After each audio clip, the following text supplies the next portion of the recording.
Cek. Salam anak-anak. Oke, sudah mendengar suara Mr. Andi. Ada 15 siswa yang baru join pada pagi hari ini. Mr. Andi baru dari kelas sebelah. Mohon maaf saya sedikit terlambat. Ya. Oke, thank you. Baik, sebelum kita mulai kegiatan kita pada pagi hari ini, kita berdoa terlebih dahulu ya. Saya mohon bantuannya. Salah satu siswa untuk pimpin kita dalam doa atas nama Arya Hartono. Minggu lalu kamu, Arya nggak kelihatan ini di kelas Mr. Andi minggu lalu. Ya Arya sekarang berdoa ya Arya. Silahkan Arya. Teman-teman, mari kita berdoa. Tuhan Yesus, benar kami akan mulai Tuhan, berkati kami supaya bisa mengikuti pelajaran dengan baik Tuhan. Terima kasih Tuhan, dalam Yesus, amin. Amin. Oke anak-anak, sebentar saya sekarang Mr. Andi minta ini dulu. Kita kan kemarin kan sedang belajar tentang atletik ya, atletik jalan cepat. Nah, Mr. Andi minggu lalu sudah memberikan kelompok untuk berdiskusi mengenai materi ini. Sebentar saya buka dulu ininya, apa namanya, flash disknya. Sebentar saya colokin dulu ya. Mengenai model ini jadi agak kesulitan untuk menjabarkan di sana. Ya. Selamat pagi. Halo, oke, thank you Fania. Wah, responnya cepat banget. Yang lainnya? Oke, Sharon, thank you. George, Kimberly, Panji, thank you. Ya, Ayu, Sylvia, Quincy, thank you. Baik, untuk pagi hari ini, sebelum kita mulai pelajaran, thank you Beza, Anin, thank you. Kita akan berdoa dulu, ya. Miss Alice minta tolong Beza, bantu dalam doa Beza. Teman-teman mari kita berdoa. Terima kasih teman mulai kelas ini Tuhan kelihatan supaya kelas ini bisa berjalan dengan lancar dan kami bisa belajar dengan baik Tuhan Yesus. Ya, amin. Amin, thank you Beza. Baik, ada beberapa pengumuman yang bisa saya sampaikan. Yang pertama berkaitan dengan kegiatan remedial IPS. Ya, jadi ada beberapa yang sudah mengikuti remedial pada hari Jumat minggu lalu, ya, tetapi ada juga yang belum mengikuti remedial, ya. Misalnya bingung, ya, mau ngomong apa lagi, sudah berapa kali misalnya kasih kesempatan, tetapi sampai kemarin bilang alasan lupa, ya, bosen setiap hari dengar kata lupa, ya. Oke, itu selanjutnya akan saya kasih kesempatan lagi. Jadi hari Jumat ini, misalnya saya akan kasih kesempatan yang belum mengikuti kegiatan remedial, tolong hari Jumat ingat waktunya. Dan akan saya sampaikan juga hari Jumat, misalnya kan pelajaran. Jadi misalnya saya ingatkan untuk kegiatan remedialnya. Ya, tidak ada alasan lupa. Ya, tolong yang belum, kalau enggak ya sudah, berarti nilainya apa adanya. Kalian jangan beranggapan bahwa kelas 9 tahun ini enggak ada ujian nasional. Siapa bilang? Ya, kalian ada ujian namanya assessment. Ya, bukan lagi ujian nasional tapi assessment. Tetap kalian akan ada ujian kelas 9. Ya. Apa itu, Miss? Ya nanti tunggu informasi selanjutnya. Ya, jadi ini juga butuh nilai kalian. Ya, rekapan nilai itu juga sangat diperlukan, menentukan ya anak itu lulus ya atau tidaknya. Ya, jadi dari kelas 7 sampai kelas 9 itu dibutuhkan nilai-nilai kalian. Ya, tetapi kalau kalian tidak ada kesadaran, ya, dan gurunya sudah berupaya dan bersusah payah menginformasikan, tapi tidak ada kesadaran, ya sudah. Ngapain anak itu dipertahankan? Toh anaknya juga nggak ada inisiatif, nggak ada tanggung jawabnya. Ya. Oke, itu sudah saya ingatkan ya, kalian kelas 9, jangan main-main kalau kalian kelas 9.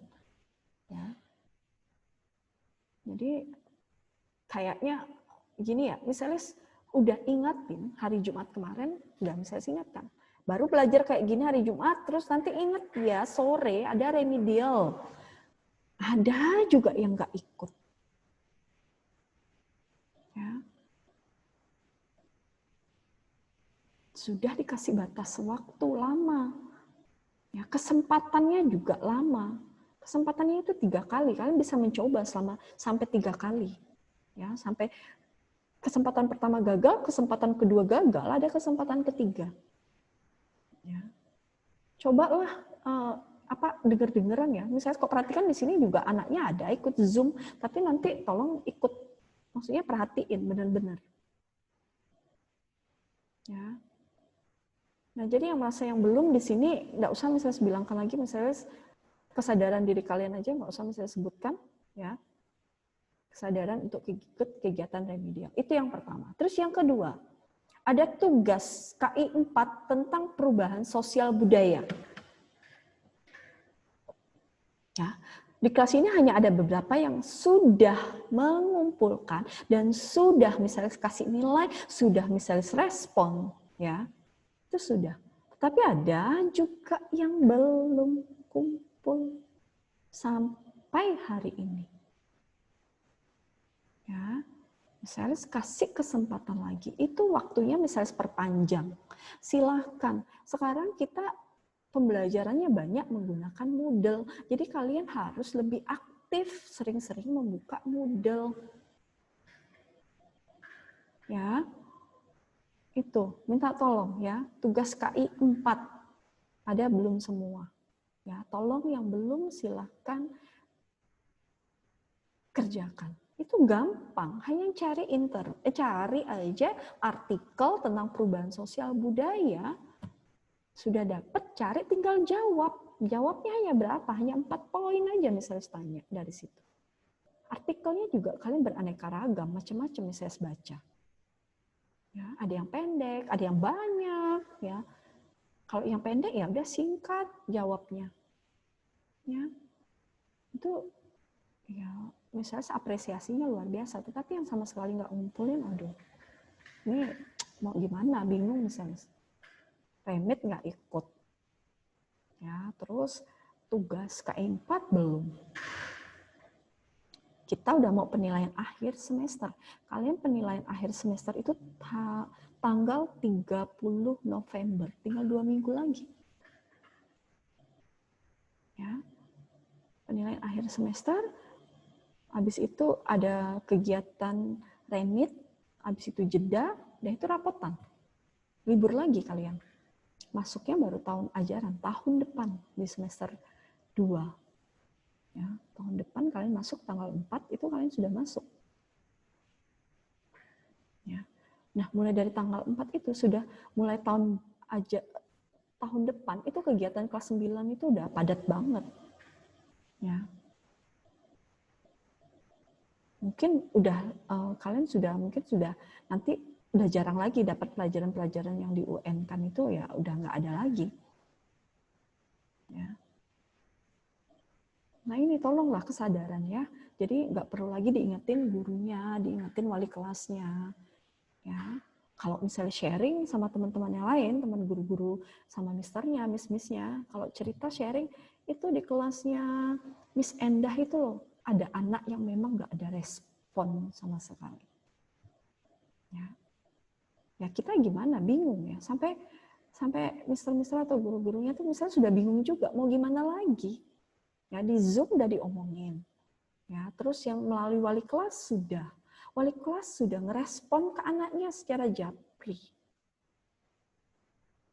Ya, setelah itu tidak ada respon juga, tidak ada perubahan juga.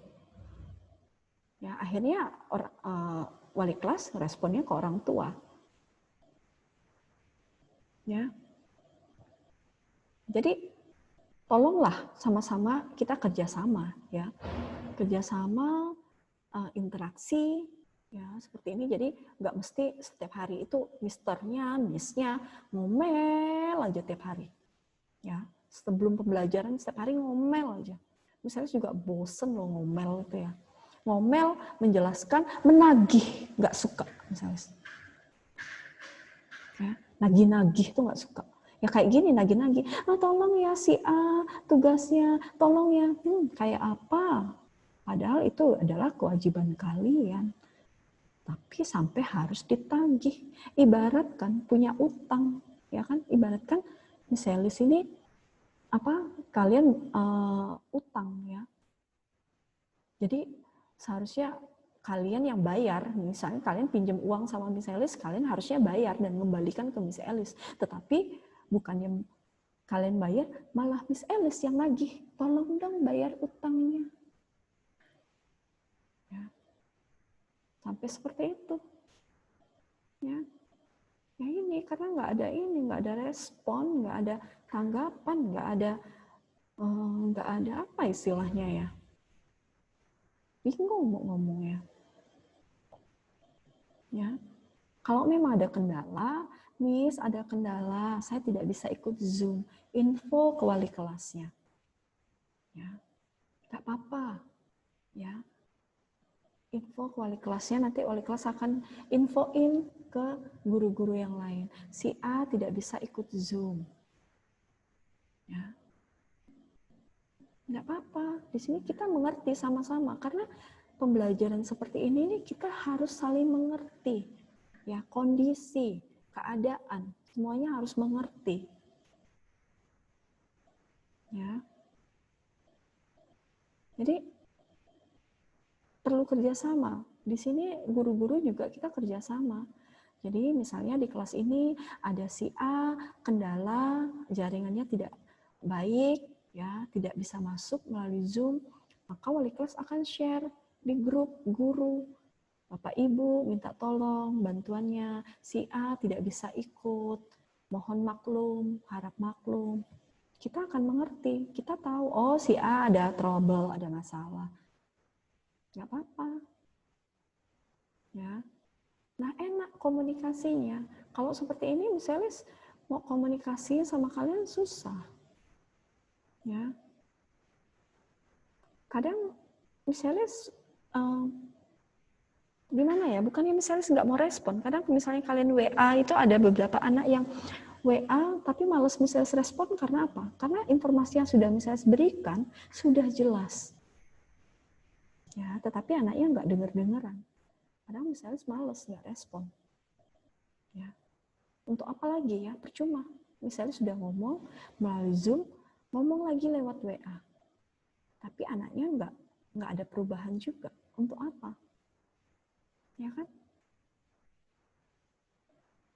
Jadi untuk apa? Dari tadi misalnya ngajar pagi, ya, misalnya pagi tadi udah puji-pujian, sudah berdoa, ya, kayaknya udah nenangkan hati dan pikiran, ya, atau masuk kelas 9A, lagi lihat anak-anak yang teringat, anak-anak yang memang belum ikut remit, aduh, misalnya udah bad mood lagi, udah nggak ada, udah males banget. Ya. Anaknya ada, ikut Zoom, denger-dengeran, ditanya nggak respon. Di WA nggak ngerespon, di read aja, dia nggak respon. Dia mau sekolah apa enggak? Sampai wali kelasnya udah turun tangan, ya udah menginfokan juga, tetap nggak ada hasil sama. Ya, lebih parahnya pernah misalnya alami di 9A juga. Ngajar pagi-pagi jam pertama, seperti ini ya, pagi jam pertama itu, anaknya online, di WA, di HP itu online, tapi nggak ikut Zoom. Setelah misalnya info ke wali kelasnya, ini anaknya Miss nggak ikut, tapi dia nggak info. Kalau dia info sama Miss Pina, mungkin ada masalah dengan Zoom-nya atau apa, kan nggak apa-apa ya, jadi tahu ya. Ini enggak, dia malah online, tapi nggak ikut Zoom. Nah setelah pelajaran mau berakhir, pelajaran misalnya mau berakhir, baru dia mulai masuk di Zoom. Ya, terlalu banget.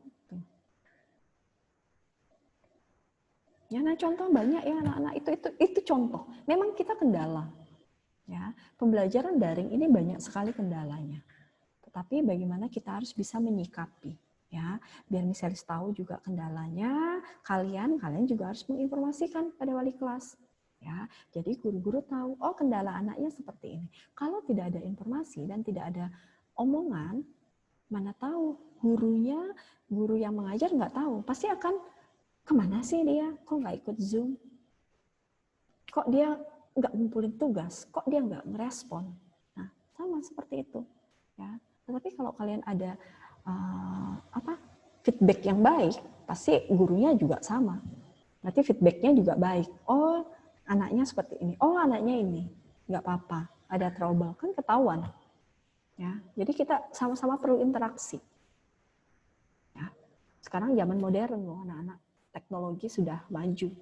Kalian bisa menginformasikan kepada wali kelas lebih gampang juga, sekarang lebih canggih banget ya.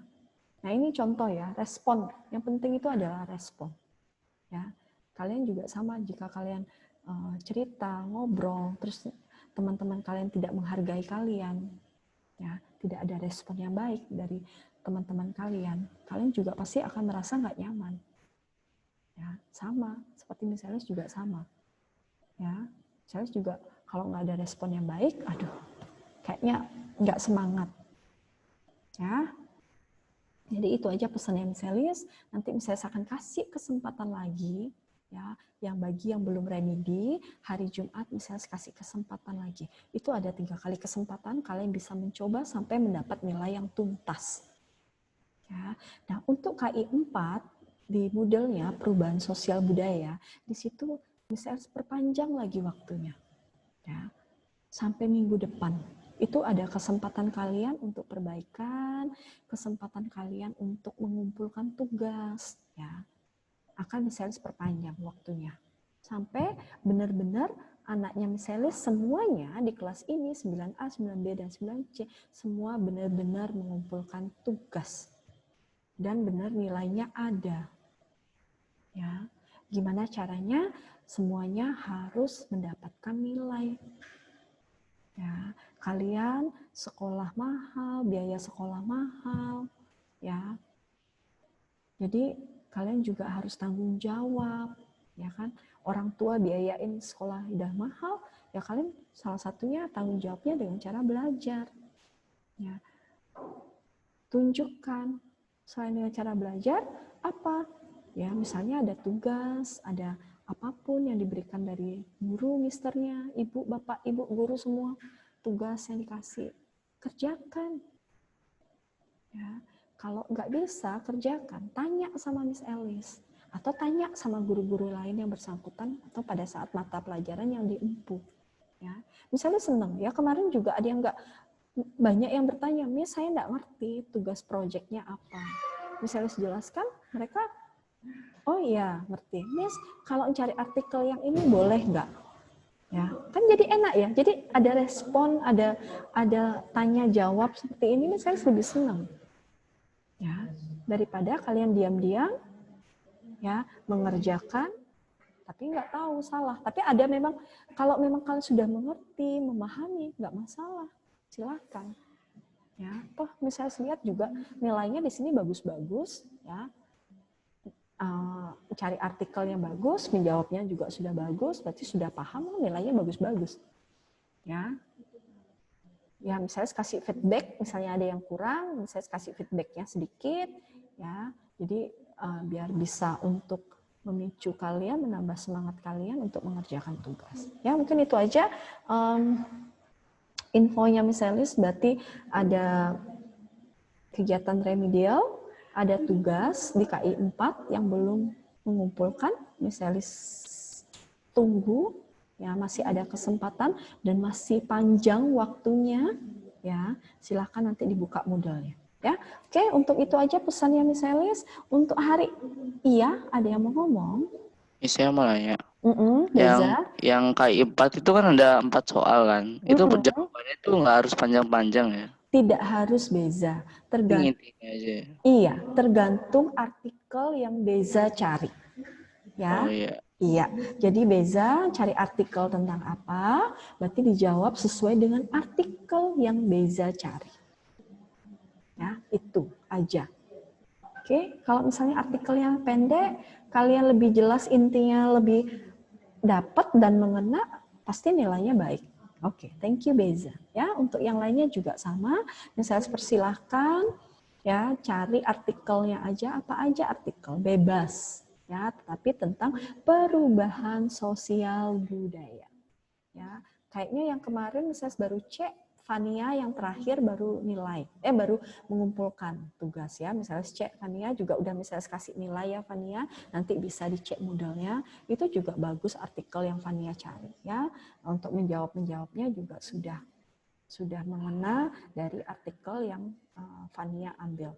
Untuk yang lainnya juga sama, misalnya baca artikelnya juga berkaitan dengan perubahan sosial budaya, kalian menjawabnya juga sudah sesuai dengan artikel yang kalian baca. Berarti hampir sebagian besar kalian sudah mengerti, sudah memahami, dan sudah bisa menjawab soal-soal yang misalnya berikan. Ya, itu luar biasa untuk kalian semua. Bagi yang belum, misalnya ingatkan, tolong dikerjakan. Kalau tidak bisa dan kurang mengerti, silahkan japri Miss Elis. Kalau nggak mau sama Miss Elis, boleh sama teman yang lain silahkan. Kalau teman yang mengerti silahkan, ya. Atau mau tanya ke temannya, boleh, ya silahkan. Banyak media yang kalian bisa pergunakan untuk mengerjakan tugas-tugasnya. Ya, oke.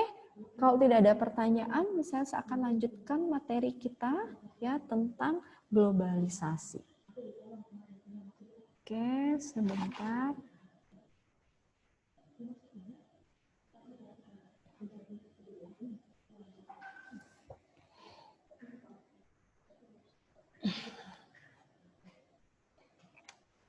Oke, sebentar ya. Bagi yang sudah, silakan dibuka LKS kalian, ya.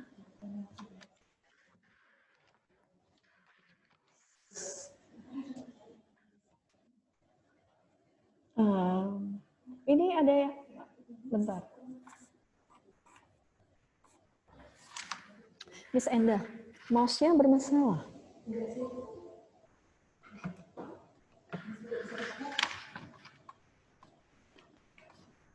Itu di atas itu ada tulisannya. Oke. Oke, silakan kalian buka LKS boleh. Bagi yang sudah mendownload, di situ ada tentang globalisasi. Kalian juga silakan. Ya. Oke. Di sini misalnya saya lanjutkan. Ya, di sini misalnya tetap sama.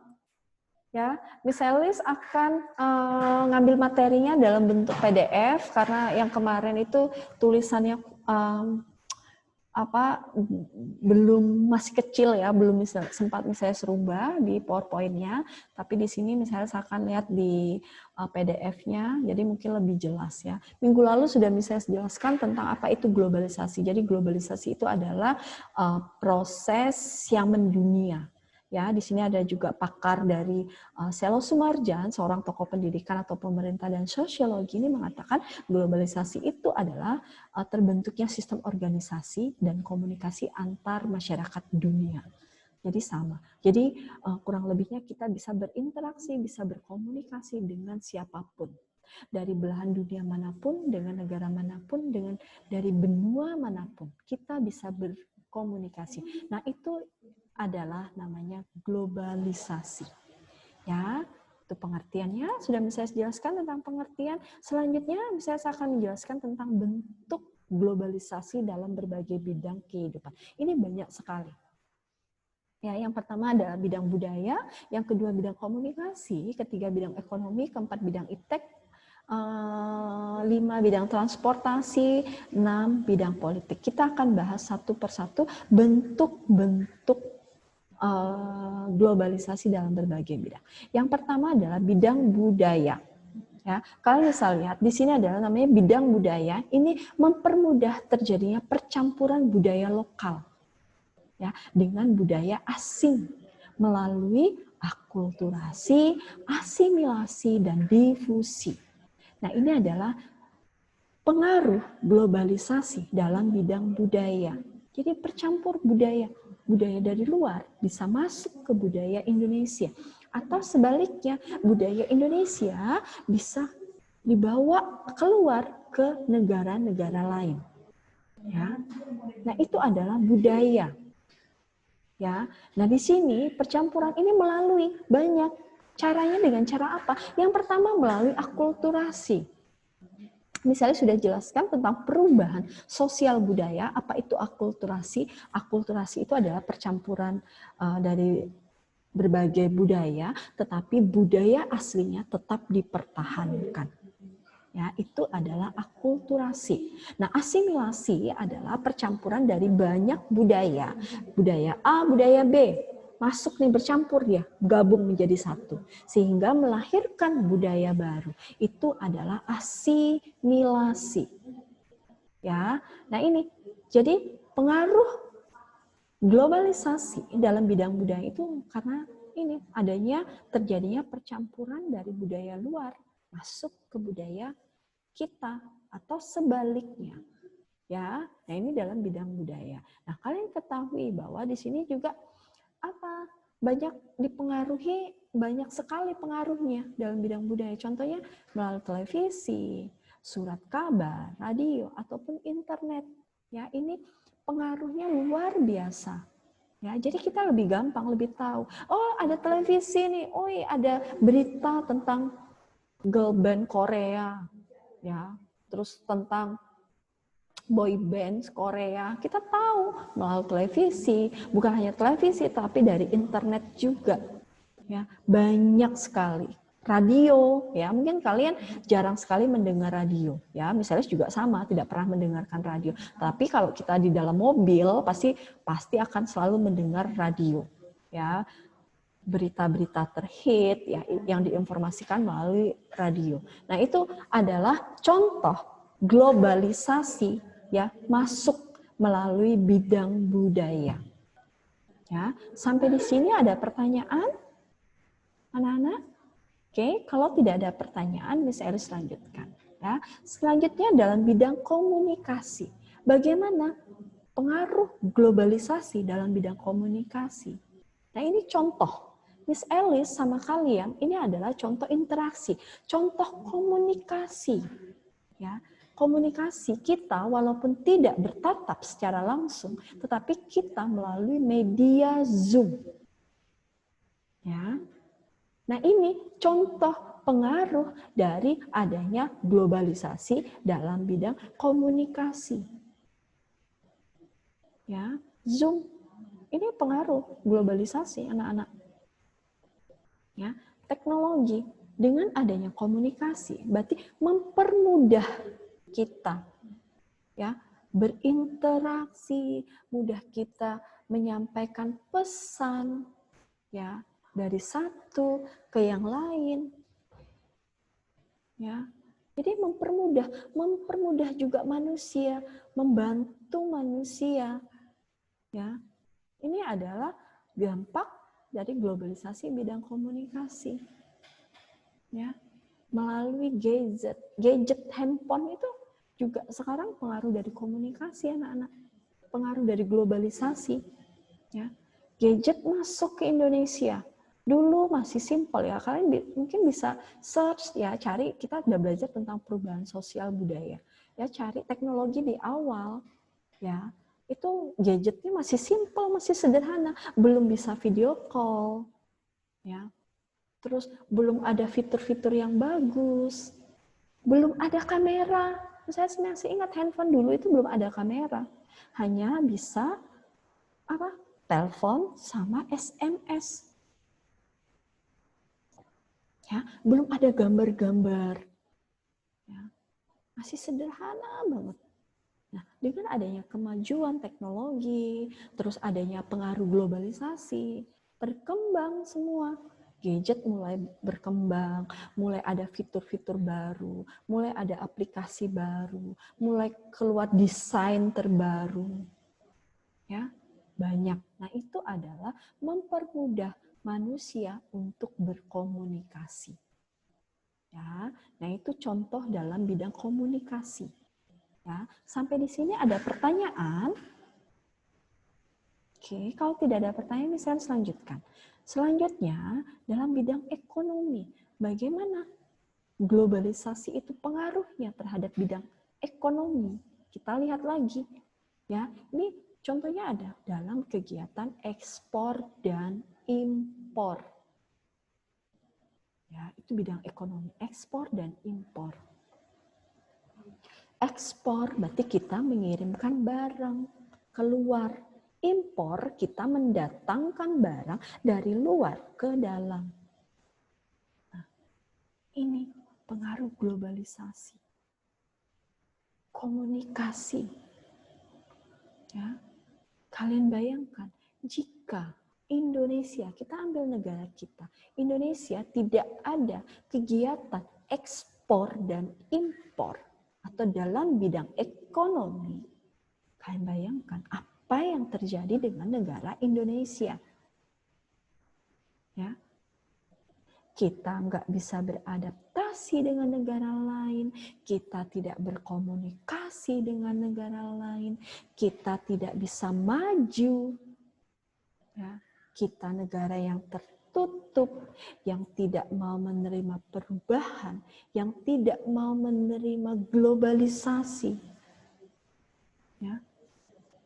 Negara tersebut akan terisolir.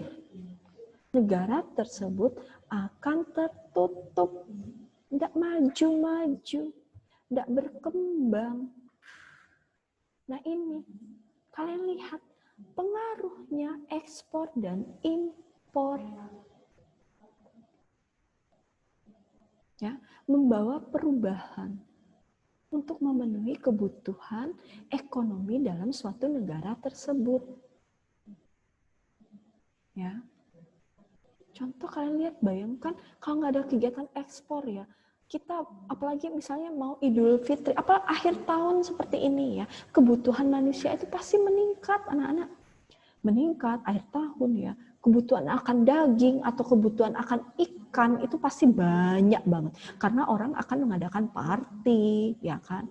Ya untuk sekarang kita nggak bisa mengadakan party, paling partinya dalam keluarga kecil aja.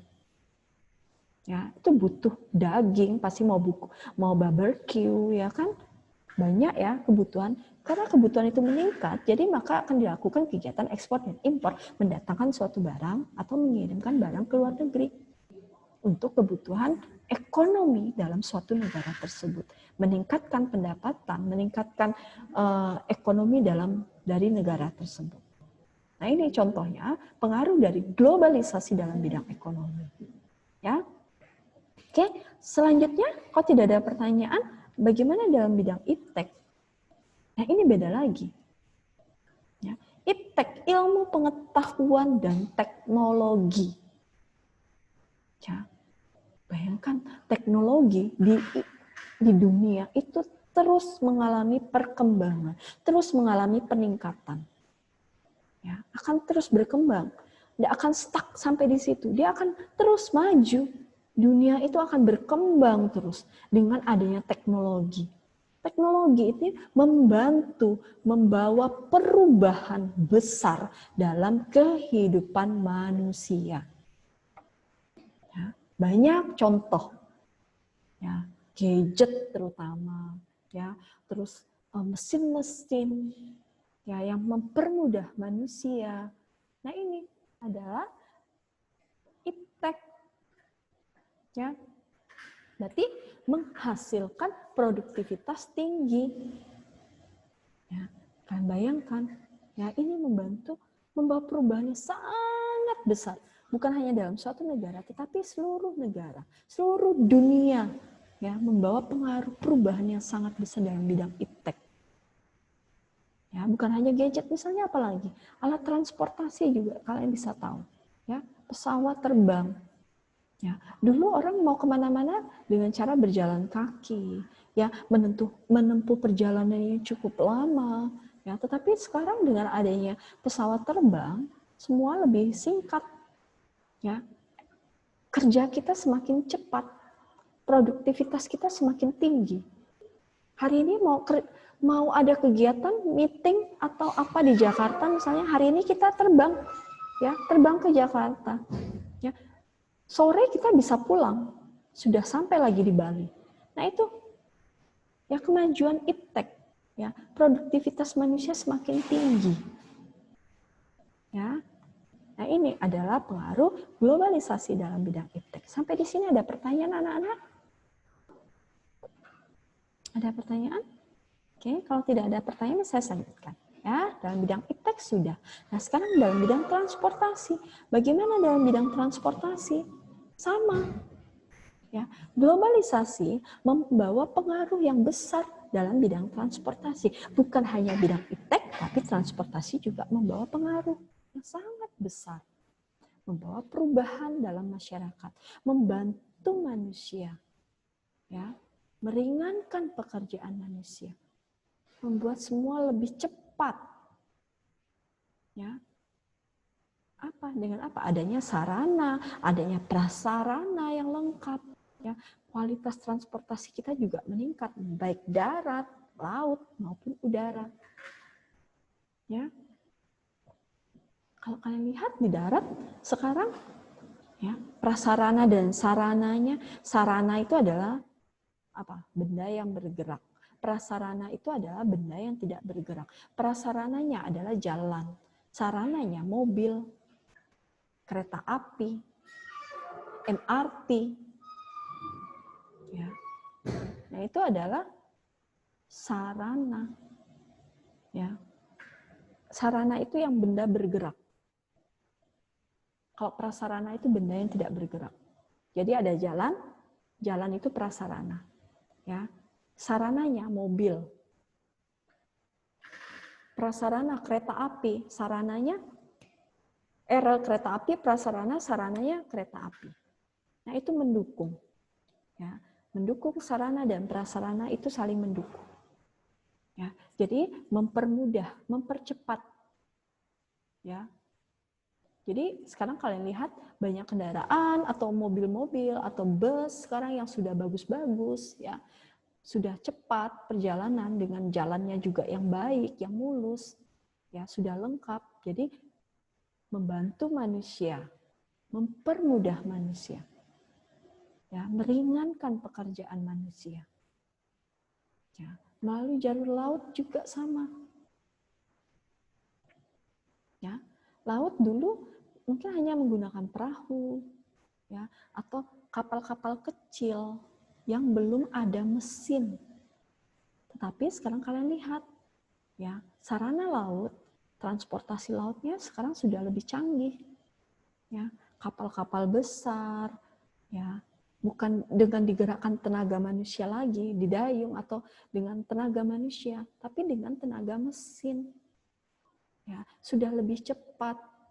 Ya, kapal-kapal besar, ya fasilitas megah di dalamnya. Ya, fasilitas yang sangat lengkap. Ya, nah itu adalah pengaruh globalisasi. Ya, dalam sarana laut. Nah, udara juga sama.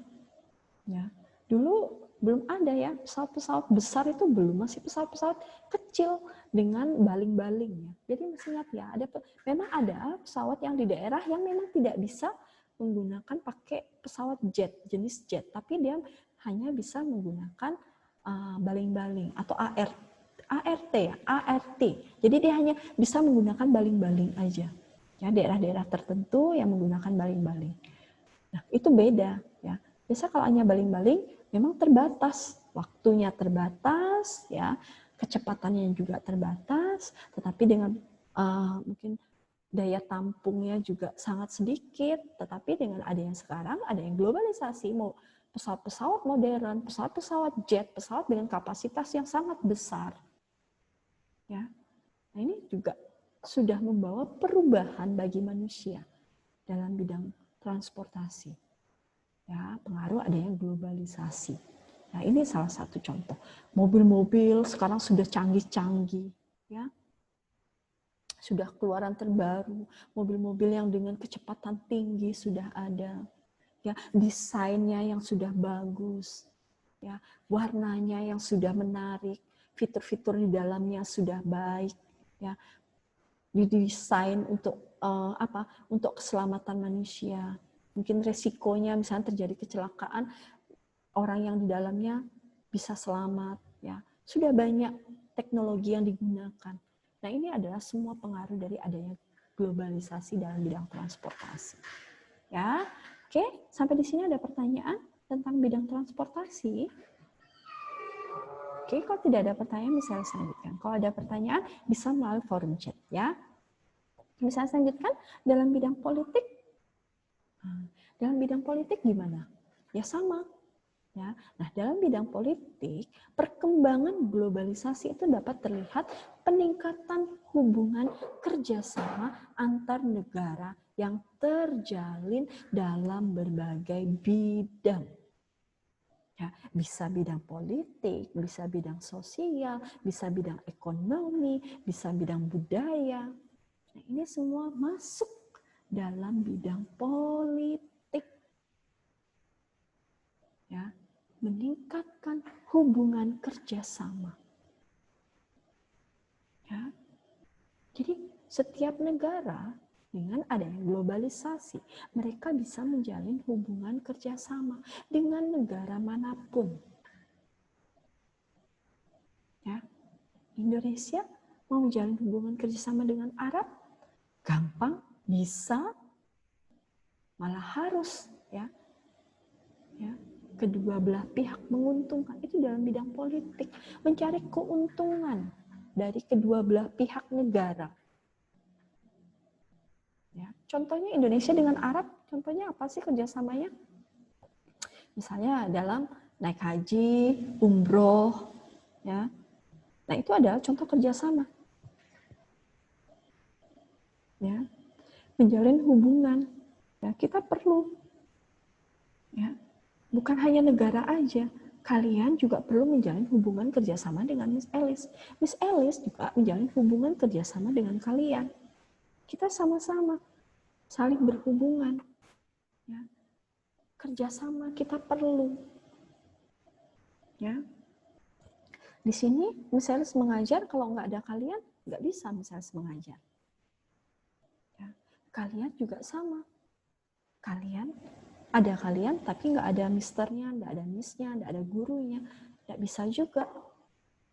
Walaupun kalian bisa mendapatkan sumber-sumber atau ilmu pengetahuan melalui banyak sumber, melalui internet bisa, ya, kalian bisa. Tetapi tidak ada yang membantu mengajarkan, yang membantu mengarahkan kalian. Nah, itu sulit juga. Tidak bisa terjalin hubungan kerjasama. Ya. Nah, ini contohnya dalam bidang politik, kerjasama antar negara dalam berbagai bidang. Ya, ini contoh. Ya, oke. Apakah ada pertanyaan dalam bidang politik? Tidak ada. Kalau tidak ada, Miss Alice akan lanjutkan. Ya, oke. Nah, selanjutnya adalah dampak positif. Ada pertanyaan dalam berbagai bidang?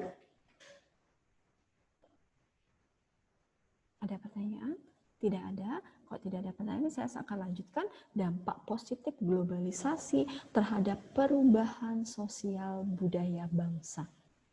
Nah, globalisasi maupun perubahan sosial budaya itu semua ada dampaknya, ada plus dan minusnya. Ya, semua kebijakan, semua yang diambil suatu keputusan, ya, ataupun kebijakan yang dikeluarkan itu bisa membawa dampak positif dan juga bahkan membawa dampak negatif. Nah, ini globalisasi. Saya akan jelaskan globalisasi dampak positifnya. Ya, yang pertama dampak positifnya adalah berkembangnya ilmu pengetahuan dan teknologi. Kalian lihat di awal tadi, bentuk dari globalisasi adanya iptek. Nah, dampaknya berkembang. Iptek itu akan semakin maju, semakin berkembang. Misalnya sudah jelaskan bahwa iptek akan terus berkembang. Ya. Contoh sekarang, ya dulu mau teknologi nih ya, keluarnya apa? Komputer dulu misalnya. Oh iya, sebelum komputer itu masih ada namanya mesin tik. Ya kalian pasti belum pernah atau ada yang belum pernah lihat, bahkan belum ada yang pernah menggunakan mesin tik. Ya, kalau misalnya dapat, misalnya masih zamannya SMP, misalnya sekolah itu ekstrakurikulernya adalah pelajaran mengetik dengan menggunakan mesin ketik. Wah, masih ingat misalnya. Ya, itu masih mesin tik. Jadi beda dengan keyboard yang sekarang kita gunakan di komputer atau di laptop ya. Dia lebih halus, lebih baru tekan gini aja udah keluar. Tapi mesin tik itu enggak, anak-anak. Dia itu keras banget. Ya, abjadnya itu keras banget. Kalian nekannya tuh sampai benar-benar ketekan sampai jarumnya itu keluar ya. Jadi kalau kalian tekan itu ada jarumnya keluar. Angkanya itu huruf A, tik. Jadi dia langsung nempel di kertas. Dia ngecap tulisan. Ya, nah itu mesin tik. Misalnya masih ingat. Jadi kalau kalian ketik, tik, sudah ngetik, sudah satu kertas itu bagian atasnya aja sudah selesai. Kalian mau ketik lagi yang bagian bawahnya, ya itu harus diputar. Jadi kertasnya itu diputar sampai benar-benar dapat baris yang kedua. Jadi kita harus prediksinya, ya diprediksi lagi, diputar lagi, kertasnya ditarik biar masuk halaman keduanya. Ketik lagi yang kedua. Kalau sudah penuh, mesin tiknya itu akan geser ke kanan. Jadi ditarik lagi biar bisa di posisi ke tengah. Itu dipaskan lagi kertasnya, diketik lagi. Nah, itu mesin tik. Misalnya masih ingat, karena zaman SMP misalnya dapat ekstrakurikulernya mesin tik, belajar mesin ketik. Ya, masuk di lab dengan menggunakan mesin ketik. Nah, kalau salah, kalian bayangkan, salah itu ketik, kalian mau ngetik A, tiba-tiba kalian ketik B. Salahnya itu harus di tip X, jadi dikeluarin kertasnya, yang huruf salah itu harus di tip X. Ya, udah di tip X itu dipaskan lagi, jadi diketik ulang, baru dia keluar. Dia akan menempel di tempat yang sama. Nah, itu mesin tik. Ya. Itu dulu udah maju, udah modern anak-anak. Ya, tidak semua orang bisa memiliki mesin tik. Hanya orang-orang tertentu atau kantor-kantor atau yang punya uang aja yang bisa punya mesin tik. Ya, tapi lambat laun perkembangan sudah mulai berkembang. Misalnya singkat lagi, sudah mulai ditinggalkan, mulai masuk komputer. Komputernya itu masih Pentium 1. Masih ingat ya, komputer itu namanya masih menggunakan Pentium 1. Wah, udah keren banget. Nggak lagi kayak mesin ketik lagi yang susah payah, harus di tip X. Sudah bisa. Ya. Nah, dalam bentuk masih disket, anak-anak masih dalam bentuk kotak. Jadi kalau sekarang itu namanya flash disk ya. Sekarang dulu itu nggak ada flash disk, namanya disket. Jadi dimasukin ya di disket itu. Nah, itu untuk menyimpan data. Saya ingat, jadi kalau sekolah pelajaran komputer itu udah SMP kelas berapa ya? Kelas 3 atau apa udah mendapat pelajaran komputer. Ya, dapat disket. Setiap hari itu harus beli disket. Nah, disketnya kalau kena air sedikit atau patah atau bengkok sedikit, data-data hilang. Ya. Itu zamannya anak-anak. Perkembangan teknologinya dari mesin ketik langsung berubah menjadi komputer. Ya, komputer itu berubah juga dari Pentium 1 naik Pentium 2, naik Pentium 3, naik Pentium 4, sekarang berubah lagi. Ya, lebih modern lagi komputer zaman sekarang. Ya, nah itu. Tidak perlu lagi sekarang kita menggunakan komputer, sekarang sudah bisa menggunakan laptop ya. Keluar lagi produk-produk terbaru, teknologi terbaru. Nah, ini adalah berkembangnya ilmu pengetahuan dan teknologi. Dampak dari globalisasi bagi perubahan sosial budaya. Perubahannya kalian bisa lihat dari mesin tik jadi komputer, mempermudah manusia. Ya, kalau misalnya rasakan misalnya mempermudah dengan adanya komputer. Dari komputer dulu ini komputernya itu masih ada tabungnya di belakang. Ya, monitornya itu ada tabungnya di belakang. Jadi bawa kemana-mana itu berat banget. Ya, itu dulu. Nah, teknologi udah membantu membawa perubahan bagi Miss Elis. Ya, bekerja, mengerjakan tugas untuk sekolah lebih ringan, lebih cepat. Terus berkembang komputer, berkembang jadi laptop sekarang, terus berubah menjadi datar, LED-nya lebih tipis, lebih kecil, wah macam-macam sekarang, fitur-fitur yang terbaru. Nah, itu adalah teknologi, selalu berkembang. Ya. Globalisasi membawa perubahan bagi manusia, bukan hanya manusia tetapi seluruh dunia. Ya. Jadi ke arah yang lebih baik. Ya. Teknologi akan terus berkembang. Itu contoh-contoh kecil.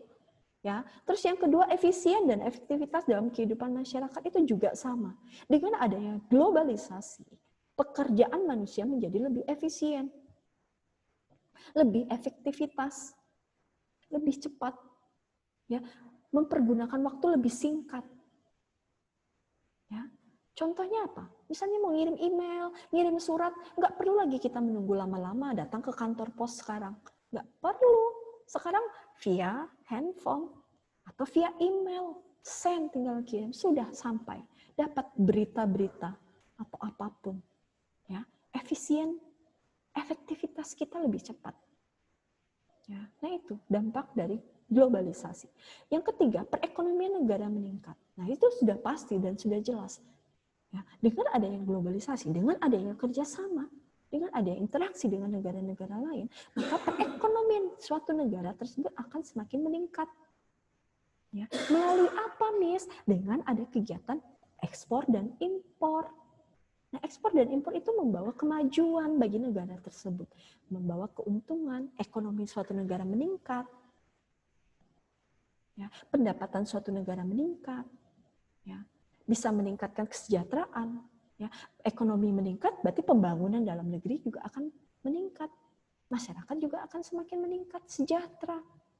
Nah, ini dampak adanya globalisasi. Terus yang keempat, komunikasi semakin cepat dan mudah. Oh, sudah pasti, ini sudah jelas banget. Ya, komunikasi kita semakin cepat. Contoh kayak seperti ini misalnya bisa berkomunikasi dengan kalian, walaupun tidak bertatap secara langsung, tetapi kita sudah berkomunikasi. Ya. Dulu masih ingat, masih via surat. Ya. Coba tanya mama papa kalian, masih mama papa masih sempat menggunakan surat menyurat enggak? Pasti zaman mama papa kalian itu masih menggunakan surat menyurat. Ya. Tulis dulu suratnya, masukin amplop, beli perangkonya, pergi ke kantor pos, kirim suratnya. Ya, mau cepat apa lambat bisa seminggu baru sampai ke tujuan. Ya, kita nunggu balasan lagi, lama lagi nunggu balasannya. Nunggu kabar, berita, itu lambat anak-anak. Tetapi dengan kemajuan globalisasi ini membawa pengaruh yang sangat cepat. Ya. Jadi komunikasi kita cepat via email, via telepon, video call. Nah, itu lebih cepat. Ya. Oke, terus selanjutnya adalah peningkatan kesejahteraan. Sama. Jadi dengan adanya ekonomi meningkat, komunikasi cepat, globalisasi membawa pengaruh yang luar biasa, jadi kesejahteraan masyarakat juga semakin meningkat. Ya, masyarakat kita akan sejahtera, meningkat. Ya, nah itu dampaknya. Terus selanjutnya ada integrasi sosial juga sama. Ya, terus ada modernisasi. Wah, sudah jelas banget modern. Modernisasi membawa perubahan ke arah yang lebih modern. Ya, banyak pengaruhnya. Contoh-contohnya bisa kalian lihat. Ya, banyak banget dari globalisasi. Ya, terus peningkatan etos kerja pasti. Ya, dengan adanya globalisasi, semangat kerja kita semakin tinggi. Kalau kalian lambat, kalian tertinggal, maka ya udah, kalian akan tertinggal. bersaing, ya, semangat kerjanya tinggi. Ya, terus yang selanjutnya ada mendorong sistem pemerintahan yang terbuka dan demokratis. Nah, namanya pemerintahan harus terbuka, harus lebih demokratis. Kalau nggak terbuka dan demokratis, maka negara tersebut tidak akan bisa maju, tidak akan bisa berkembang. Dia akan tertutup, tidak bisa menerima perubahan, tidak bisa menerima globalisasi, ya, yang membawa kemajuan dalam masyarakat tersebut. Nah, ini mendorong sistem pemerintahan terbuka dan demokratis. Oke, 1 menit lagi ya, misalnya jelaskan. Terakhir adalah terjadinya pertukaran budaya. Nah, dampak positifnya terjadi pertukaran budaya. Sudah jelas, budaya banyak, namanya kita berinteraksi, namanya kita bekerja sama dengan negara lain, budaya negara lain akan mudah dan gampang masuk ke negara kita. Dan sebaliknya, budaya kita juga lebih gampang dan bisa diterima oleh negara-negara lain.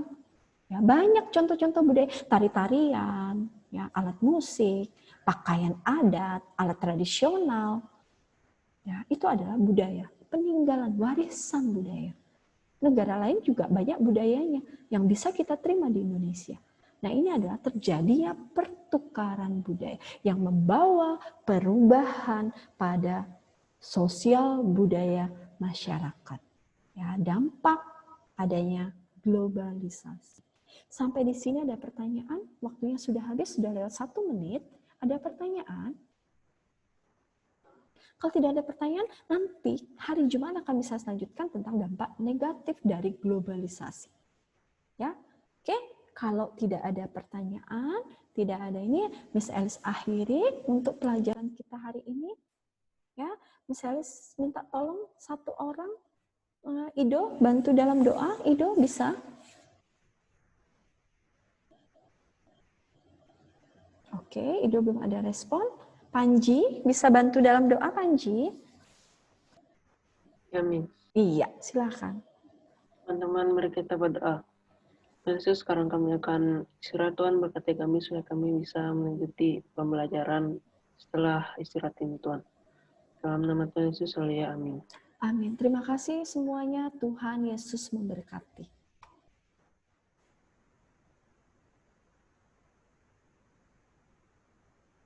Pimpin doa. Ya. Teman-teman kita berdoa. Terima kasih kami akan melihat pelajaran fisika pada hari ini. Tuhan berkaitan supaya pelajaran ini bisa berguna bagi kami. Tuhan kami bisa mengingat materi yang disampaikan nanti. Tuhan Yesus, haleluya, amin. Amin. Thank you, Besa. Kita masih di teori magnet. Kalau yang sudah menyiapkan LKS-nya, kita masuk ke halaman 130.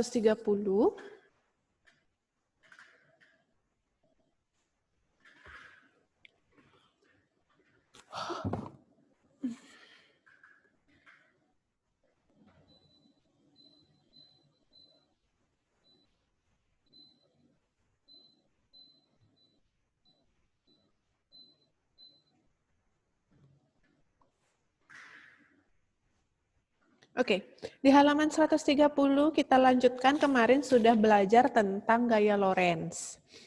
Di mana gaya Lorentz itu kita pakai kaidah tangan kanan, ibu jari sebagai arah arus, 4 jari sebagai arah medan magnet, kemudian telapak tangan sebagai arah gaya Lorentz. Nah, jadi gaya Lorentz itu adalah gaya karena kawat berarus ada pada medan magnet. Sehingga mereka akan terjadi vibrasi atau getaran antara kawat berarus dengan medan magnet tersebut. Kemudian selanjutnya sudah ada rumusnya, F sama dengan B kali I kali L. Nah, lalu sekarang kita lanjutkan ke induksi elektromagnetik. Elektromagnetik. Elektro itu listrik, magnet ya magnet. Jadi terdiri dari medan magnet dan medan listrik, nanti ini juga sama. Jadi induksi itu merupakan suatu PDKT, PDKT atau pendekatan yang timbul akibat adanya 2 medan yang berinteraksi, medan magnet dan medan listrik. Atau GGL yang timbul, GGL itu sama dengan gaya gerak listrik, akan ada listrik kalau magnetnya bergerak, atau listrik tidak akan ada jika magnetnya tidak bergerak. Itu induksi elektromagnetik. Oke, kemarin kita sudah belajar yang ini, medan magnet dari percobaannya Oersted. So we continue to the electromagnetic. Oke. Sebelum masuk ke rumus-rumus, kita masuk ke sini dulu. Semoga sudah terlihat di slide kalian. Jadi, suatu induksi elektromagnetik itu dipelopori oleh ilmuwan yang bernama Faraday Lenz. Kalian bisa lihat di address yang Miss ketikkan, itu ada hukum Faraday. Faraday Law's Path. Dia berupa simulasi virtual, di mana di sini sudah tersedia ada magnet batang, utara, selatan, so we can change position-nya, selatan, utara. Kalian juga bisa coba di rumah, atau cukup dilihat di sini dulu. And then magnetic field-nya. Oke, ada medan magnetnya. Satu medan, kalau banyak medan namanya garis-garis medan, yang disebut nanti C. Weber. Kalau kita tukar posisi selatan utaranya, maka, nah coba diperhatikan. Garis magnetnya kan arahnya ke sana tuh, keluar dari utara masuk ke selatan. Nah, ketika kita rubah posisinya, berubah juga dia medan magnetnya. Keluar dari utaranya, dia ke kanan menuju ke kiri. Kalau yang ini dari kiri menuju ke kanan. Tuh ya. Oke. Kemudian ada kumparan. Kumparan itu sama dengan lilitan kawat. Ada 4 lilitan, kemudian kita bisa ganti ada 2 dan ada 4. Lalu ada tegangan di sini sebagai parameter untuk mengetahui apakah benar tegangannya berubah dan akan ada arus. Arus itu ditunjukkan oleh nanti terang atau redupnya lampu. Ya. So, sekarang kita mulai eksperimennya. Kita pakai yang satu dulu, yang 4 lilitan. Kemudian yang ini bisa kita geser. Ya. Ketika kita geser di sini, coba dilihat tanda panah tegangannya. Kita gesernya di luar loh, di luar kumparan. Tetapi ternyata dia ada medan magnetnya di sana. Ya, sehingga menimbulkan tegangannya, jarumnya bergerak. Ketika utara kita masukkan, diperhatikan jarum tegangannya ya, kemana jarum tegangannya akan bergeser. Oke. Can you see? Kalau utaranya masuk, jarum tegangannya bergeser kemana? Ke kiri, ya. Kalau dia diam dalam kumparan, nggak akan ada arus, nggak akan ada sinar lampu yang menyala dan tegangannya akan 0. Ketika utaranya keluar dari kumparan, kemanakah jarumnya? Nah, ke kanan, ke plus. Kalau masuk ke min, kalau keluar ke plus. Ini berlawanan dengan logikanya kita. Kalau utara itu kan harusnya positif, selatan harusnya negatif. Sedangkan di elektromagnetik ini, ketika utaranya masuk, tegangannya akan menuju ke jarum ke kutub yang min. Ketika utaranya keluar, tegangannya akan ke kutub yang plus. Kalau tukar posisinya, ketika selatannya yang masuk, maka dia akan ke plus, selatannya keluar, dia akan ke min. Ini garis-garisnya. Oke. Kok S tam jadi plus, Miss? Nah, itu dia per apa namanya ya? Oke, di halaman 131, kalian bisa lihat. Di situ ada tanda min nanti rumusnya di dalam kotak yang warna abu-abu. Ya, min berarti itu S sama dengan plus, N sama dengan min. Kalau digabungin gitu. ya, nanti kalau masuk ke rumusnya. Belum kita masuk ke rumus ini. Sekarang Miss mau tunjukkan dulu. Di situ di bawah rumusnya kan ada keterangan di halaman 131. Nah, di bawah keterangan itu ada kalimat tanda min pada persamaan menunjukkan bahwa arah induksi berlawanan dengan arah magnet. Penyebabnya itu magnet. Coba lihat ini utara. Kan harusnya dia beloknya ke kanan. Menyimpangnya ke kanan. Tetapi ketika kita masukkan, ternyata dia menyimpangnya ke kiri. Sehingga arah gaya magnet, arah garis magnet ini berlawanan dengan arah tegangan yang dihasilkan, sehingga nanti akan muncul tanda min di rumusnya. Tuh, ya. Begitu juga kalau selatannya yang masuk kan harusnya dia menyimpangnya ke kiri atau ke min. Sedangkan ketika selatannya masuk, dia menyimpangnya ke yang positif. Itu maksudnya nanti tanda min yang ada di rumus. Arah induksinya, induksi itu sama dengan tegangannya, berlawanan dengan arah medan magnetnya. Sudah? Nah, sekarang Miss ganti. Miss tambahkan lilitannya. Ada yang 4, ada yang 2. Kalau masuk di 2, nyala lampunya tidak seterang yang masuk di 4. Ya, diperhatikan. Sekarang kita masukkan ke 4. Oke, nyala lampunya akan lebih terang. Based on this experiment, jadi akan ada beberapa faktor yang mempengaruhi induksi elektromagnetik. Tuh. Ya.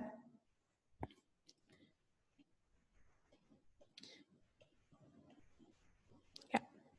Bisa lanjutkan. Jadi ada beberapa faktor yang akan mempengaruhi induksi elektromagnetik itu. Yang pertama ada arus. Semakin besar arus, maka medan magnetnya juga makin besar. Kemudian yang kedua, ada jumlah lilitan. Lilitan yang 2 sama lilitan 4 otomatis akan menghasilkan nilai arus listrik yang berbeda. Dan lagi satu, bahan inti yang dimasukkan. Kalau dia logam magnetnya berupa besi, akan berbeda dengan aluminium, akan berbeda dengan tembaga, atau seng, atau baja. Tergantung nanti kekuatan magnet yang ada pada logam tersebut. Oke, paham sampai sana? Jadi, di halaman 130 ada penjelasannya. Induksi elektromagnetik adalah peristiwa timbulnya tegangan listrik. Jadi ada tegangan listrik karena medan magnet berubah-ubah terhadap kumparan. Ada tegangan ketika magnetnya masuk dan keluar pada kumparan seperti tadi. Yang Miss sampaikan dan yang Miss tunjukkan lewat virtual eksperimennya. Oke. Sekarang kita lanjutkan.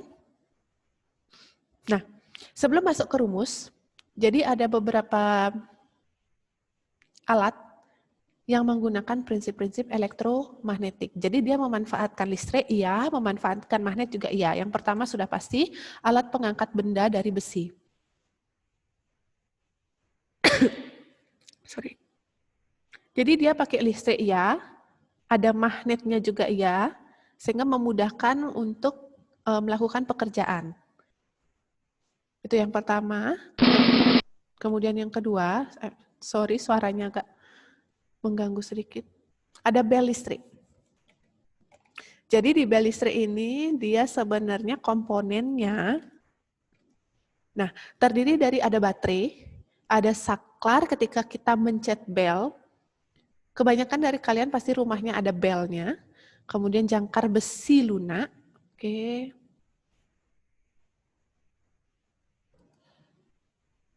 Ya, silakan Anin. Ada jangkar besi lunak yang bisa digerak-gerakkan nanti. Ada interruptornya, ada elektromagnetnya, kemudian ada pemukul. Baterai, logikanya, ada baterai berarti akan ada sumber tegangan. Ada sumber tegangan berarti akan menghasilkan arus listrik. Gitu ya. Ketika saklarnya ditekan, nah, arus listrik kan pasti akan mengalir. Palu ini, dia pasti akan mengandung listrik juga. Sehingga besi yang lunak ini, dia akan mengalami tarik-menarik dengan logam yang berbentuk U ini. Logam yang berbentuk U ini juga akan mengandung magnet. Palu ini juga mengandung magnet, sehingga mereka akan saling tarik-menarik dan mampu menggerakkan pemukul. Oleh karena itu nanti belnya mau berbunyi. Ya, nah ini dimanfaatkan, ada listriknya dan ada magnetnya. Itu yang kedua, bel listrik. Yang ketiga, ada relay. Relay itu sama dengan saklar. Sama cara kerjanya dengan bel listrik.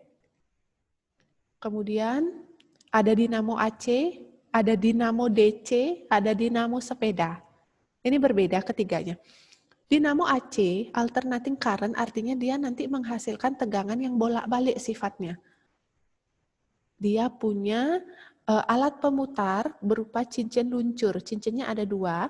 Ini arus kawatnya, dia bergerak di tengah-tengah magnet. Itu yang AC, sehingga nanti arus listrik yang dihasilkan bolak-balik. Ada cincin luncur. Tetapi yang membedakan dengan DC adalah di DC-nya tidak ada cincin luncur, tapi adanya cincin belah. Ya, ketika cincin belah ini menggerakkan kumparan, ada magnetnya. Pink dan biru, warna pink dan biru ini magnet yang terbelah, kemudian dimasukkan kumparan, di situ digerakkan sehingga akan menghasilkan arus listrik. Dan yang ketiga, ada dinamo sepeda. Kalau yang ini bukan dari komutator gerakannya, tetapi dari gerakan kaki kalian mengayuh sepeda kan. Ketika kalian mengayuh sepeda, terus-menerus mengayuh sepeda, otomatis ban yang tempat merekatnya dinamo itu juga kan bergerak. Dinamonya itu juga akan bergerak. Nah, ada roda dinamo. Sorry.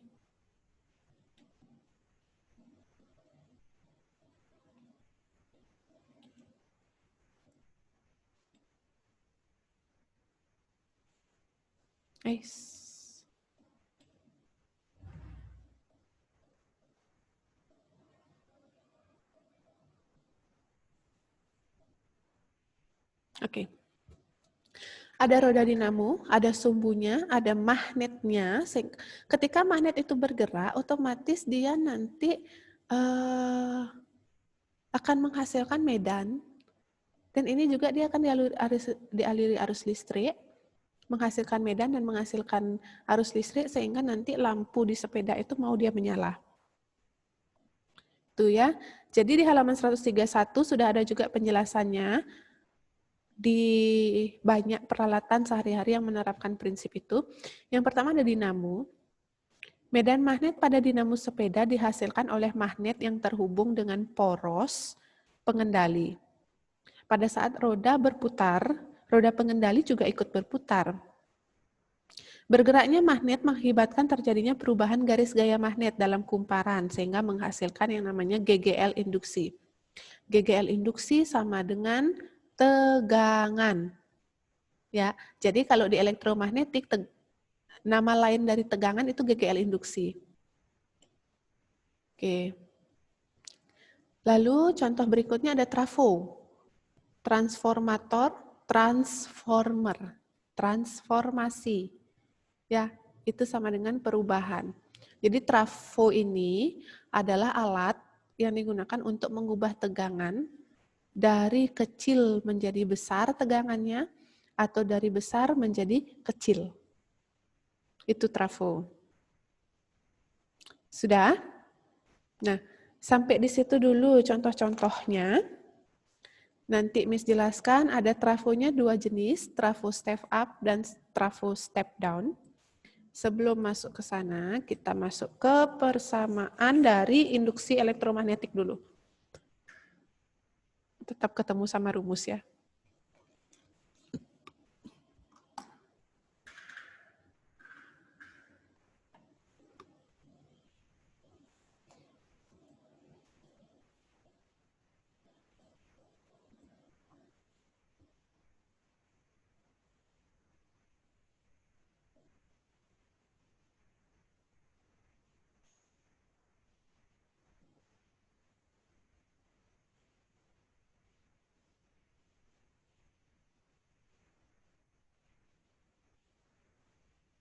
Oke, induksi elektromagnetik. Dari sini, dia akan menghasilkan yang namanya GGL induksi. GGL induksi ini, nama lainnya adalah tegangan, gaya gerak listrik. Listrik akan ada ketika medan magnet bergerak.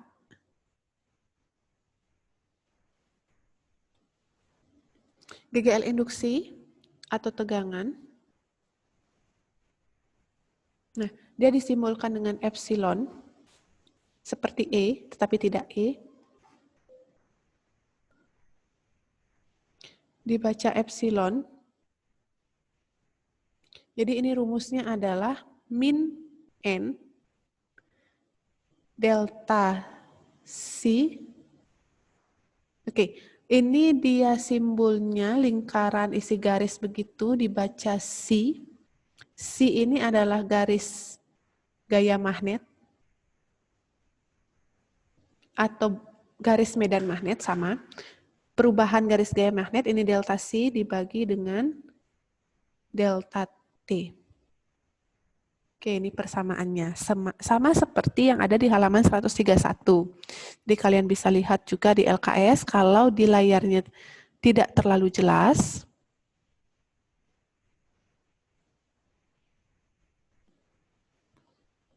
itu yang pertama. Kemudian ada GGL induksi lagi satu persamaannya, E sama dengan B dikali L dikali V. Ini juga penggunaannya tergantung dengan apa yang diketahui nanti ya. Sudah ada di sana di LKS, N itu apa, delta C itu apa, delta T, L, V, B, itu apa. Jadi sudah ada nanti di LKS-nya. Kalian tinggal lihat, kemudian pelajari atau ringkas. Jadi induksi elektromagnetik rumusnya ada dua, oke?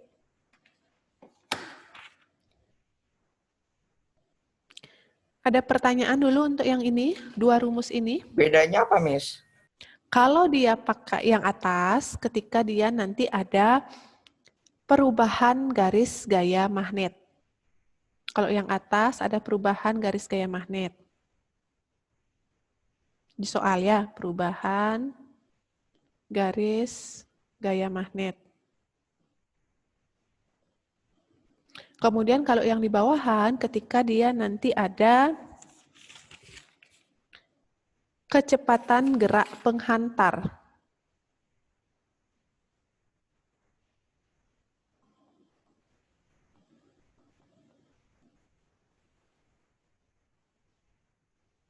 Itu bedanya, yang atas dan yang bawah.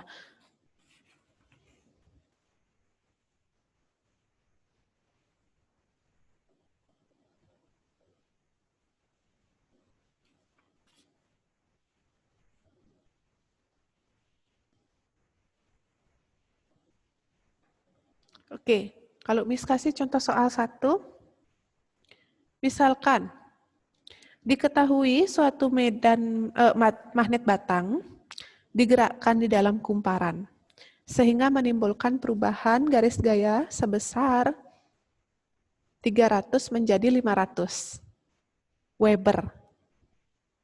Oke, C ini nanti satuannya adalah WB atau Weber. Jadi ada perubahan garis gaya magnet yang pertama 300 WB. Yang pertama, kemudian yang kedua ini adalah 500 WB selama 5 sekon. Diketahui ada jumlah lilitan kumparan itu adalah 10 buah, 10 lilitan. Coba dicari berapakah GGL induksi yang dihasilkan. Oke, untuk mencari E ini yang dipakai adalah rumus yang pertama. Cari dulu delta C-nya. Silakan diorak-orek dulu.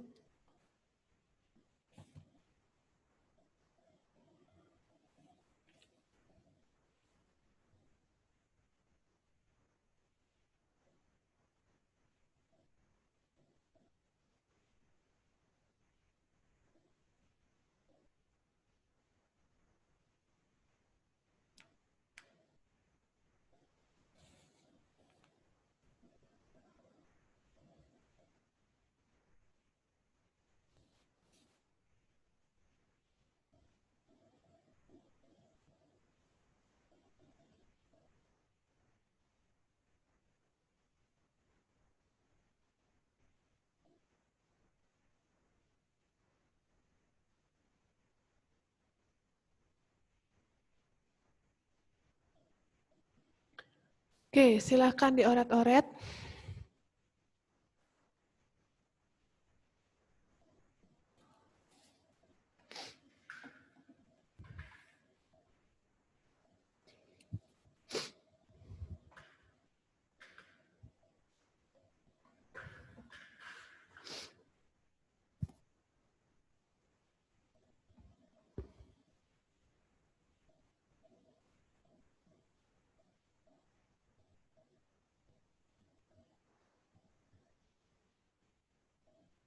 Itu Q1 sama Q2-nya dikali, Miss ya? Enggak, dikurang. Bukan Q itu, C. PSI itu tulisannya tapi P-nya enggak dibaca. C aja. Negatif dong, Miss. Kan dikurang. Iya dong. Si 2-nya kurang si 1, AP.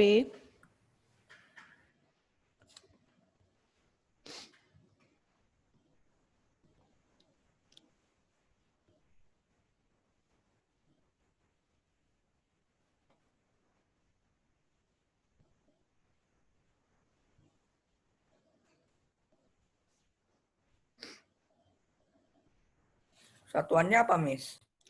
Volt. V ya? Mm-mm.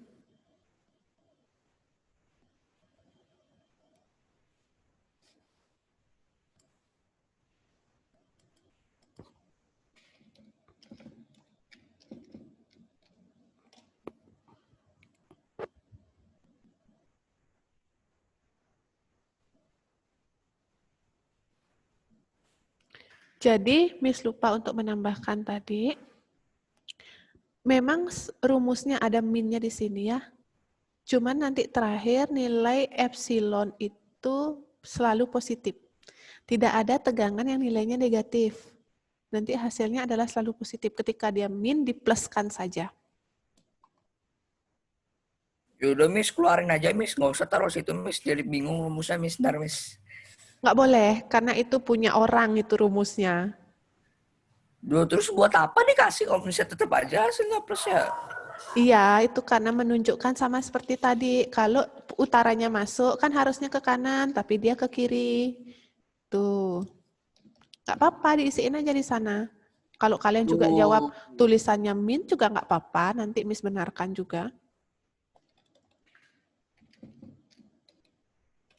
Oke, sudah ada AP, sudah ada Ido yang menjawab. Yang lain? Berapakah hasilnya?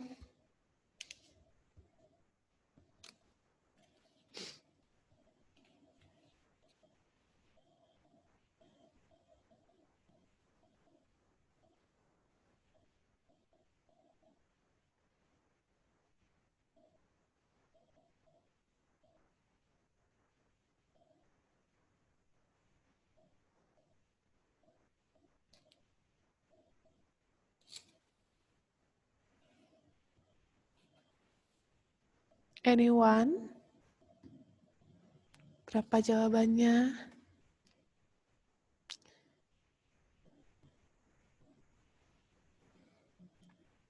Jadi di sini min 10, 500 dikurang 300 divided by 5. Ini hasilnya adalah ini dapat 200, ini dibagi dapat 2. 2 kali 200 sama dengan? Oke, silakan dijawab. Kalau ada yang ingin ditanya, silakan ditanya. Minggu depan baru kita bahas kisi-kisi PAS ya.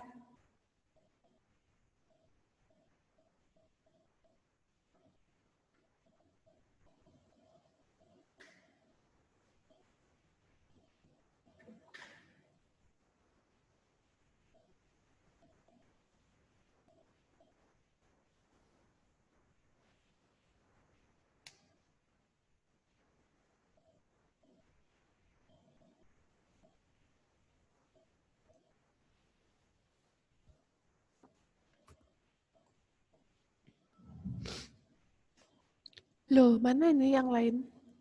Kemanakah kalian menghilang? Masih sadar atau sudah setengah sadar?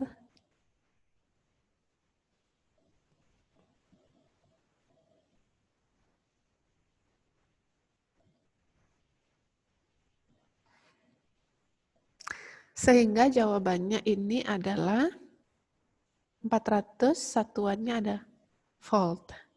Ya. Jadi ini untuk yang induksi elektromagnetik. Kemudian the next question-nya silakan dibuka LKS halaman 136. Yang nomor 5 itu silakan dicoba. Nomor 5, yang paling atas, halaman 136 nomor 5.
Oke, untuk di halaman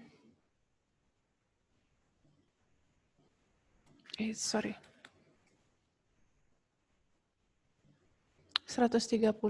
yang nomor 5. Seperti biasa, kalian tentuin dulu apa yang ada di soal itu, kayak jumlah lilitannya ada 100, terus dia mengalami perubahan garis gaya magnet dari 12 Weber ke 32 Weber, jadi perubahan Ini dia 32 dikurangi 12 sama dengan 20 Weber. Lalu waktunya 10 detik. Yang ditanya berapa GGL yang dihasilkan, epsilonnya berapa. Jadi epsilon sama dengan masih di rumus yang pertama, min N delta C per delta T.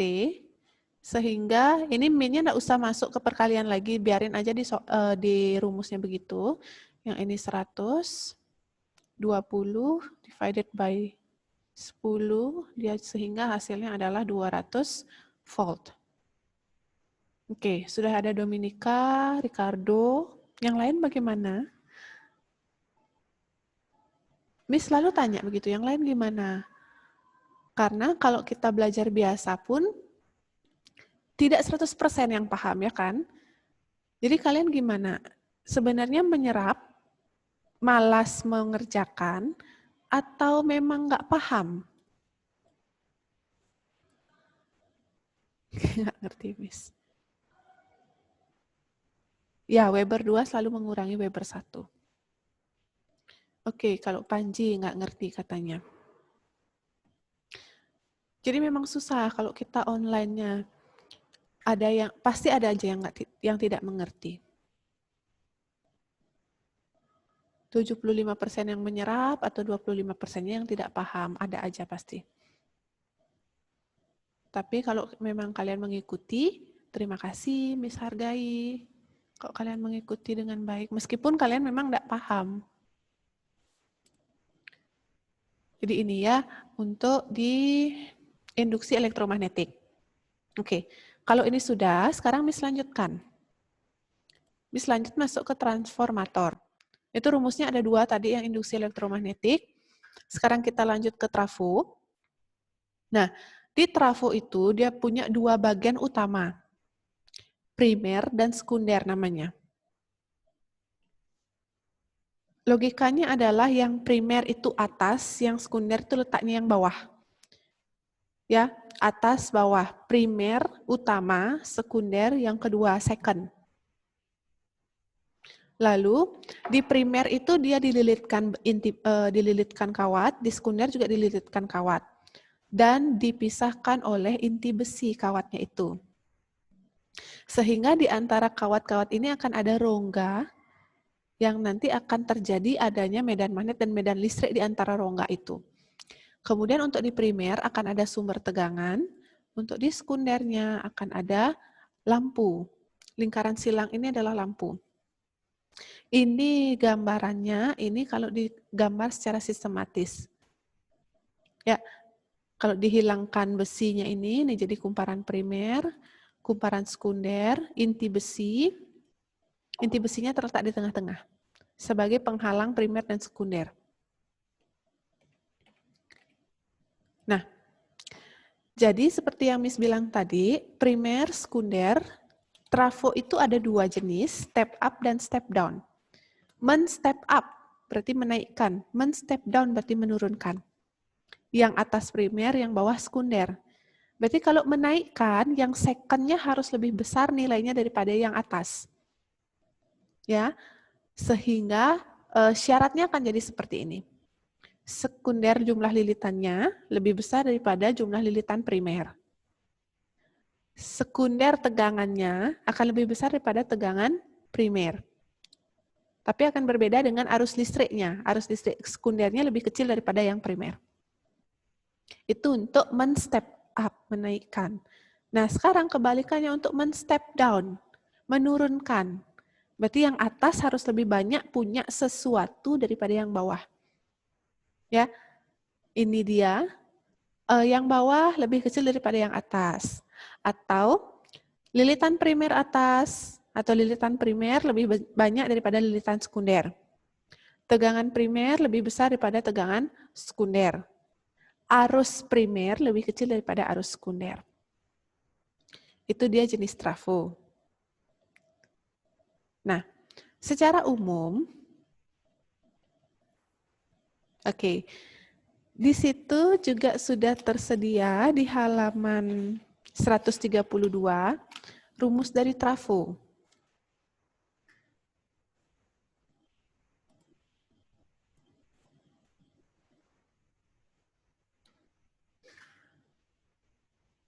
Oke, transformator. Atau bisa disingkat dengan trafo. Yang pertama ada rumus umum. Yang memang benar-benar persamaan di trafo.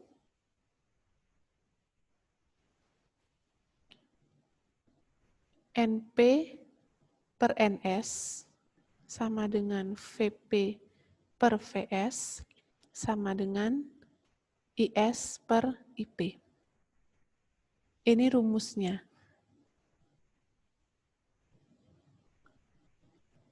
Bisa dipakai salah 2 dari 3 yang ada rumusnya ini. Bisa dipakai 2 dari 3-nya. Bisa digunakan NP per NS sama dengan VP per VS, atau NP per NS sama dengan IS per IP, tergantung apa yang dicari nanti, atau VP per VS sama dengan IS per IP. Gitu, itu persamaan umumnya. Kemudian untuk efisiensi, trafo itu juga punya efisiensi. Efisiensi, dia sama dengan daya guna, seberapa persen dia berguna untuk kehidupan manusia. Jadi efisiensi itu disimbolkan dengan tanda ini. Seperti taleng di bahasa Bali ya, jadi dia dibaca eta. Ini besarnya adalah daya yang keluar, P sekunder, dibagi dengan daya yang masuk, P primer, dikali 100%. Atau kalau tidak ada daya, bisa diganti dengan VS dikali IS per VP dikali IP kali 100%. Sehingga nanti efisiensi itu satuannya dalam persen.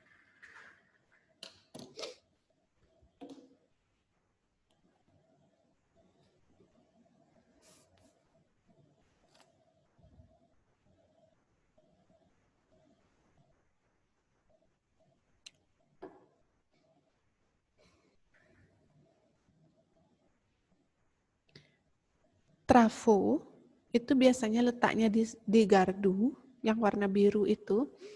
Jadi setiap gardu itu dia punya bagian-bagian trafo. Berapa aja dia ada rumah tangga di gardu yang dipasang itu. Kalau misalkan rumahnya ada ber-15 atau ber-30, trafonya juga ada 30. Ya, kalau misalkan salah satu meglejek, atau salah satu mati, itu istilahnya. Salah satu rumah tuh mati dari 30 rumah, sehingga trafo yang di pusat juga mati dia.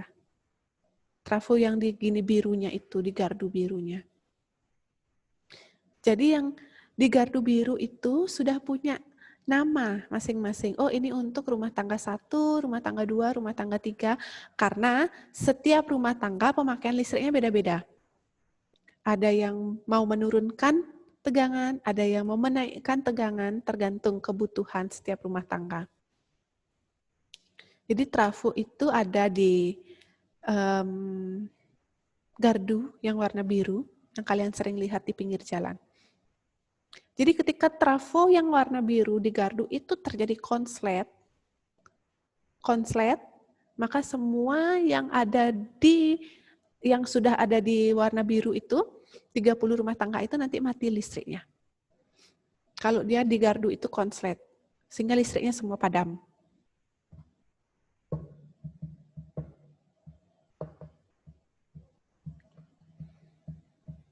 Karena dia yang mengatur kerja dari listrik yang ada di rumah tangga itu.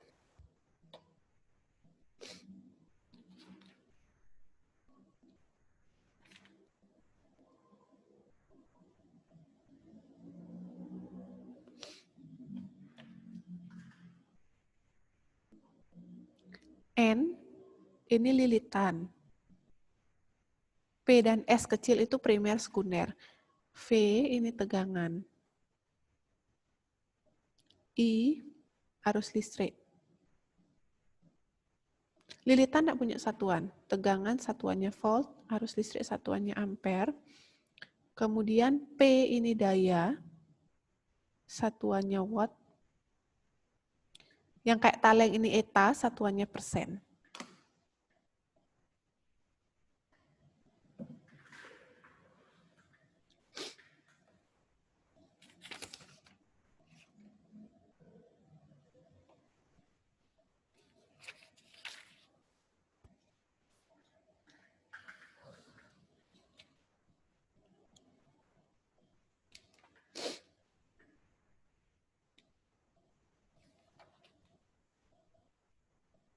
Ngapain nih, Miss? Belum ngapain. Sabar. Dari toiletnya saya, Miss. Ya. Kita membahas tentang transformator trafo. Jadi rumusnya itu ada rumus umum dan ada efisiensi. Efisiensi sama dengan daya guna. AP juga bisa lihat di LKS. Halaman 132, itu rumusnya ada di sana.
Oke.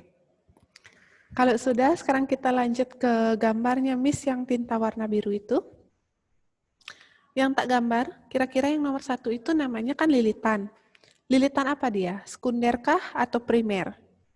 Yang nomor 2 itu tegangan sekunder atau primer. Nomor 3 juga begitu, itu lilitan. Nomor 4 itu tegangan. Coba ditentukan, 1, 2, 3, 4. Apa sajakah mereka?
Oke, 1 dan 3 lilitan.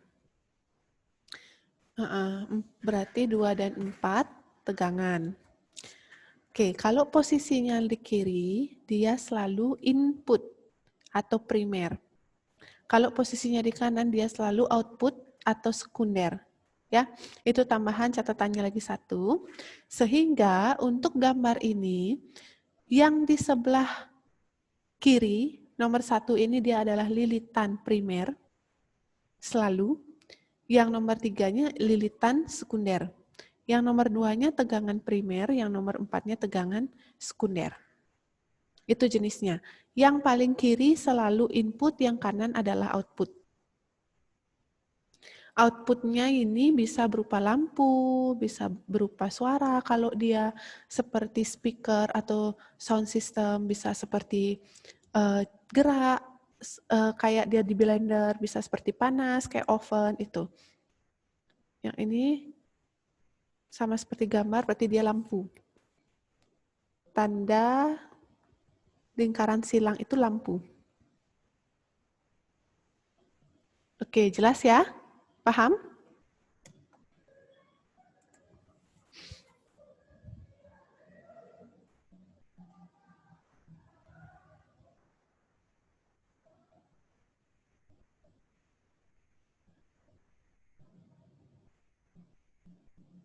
Oke, kalau sudah jelas, sekian pembelajaran untuk hari ini. Jadi Miss keluar dari screen-nya ini ya, Miss close screen-nya.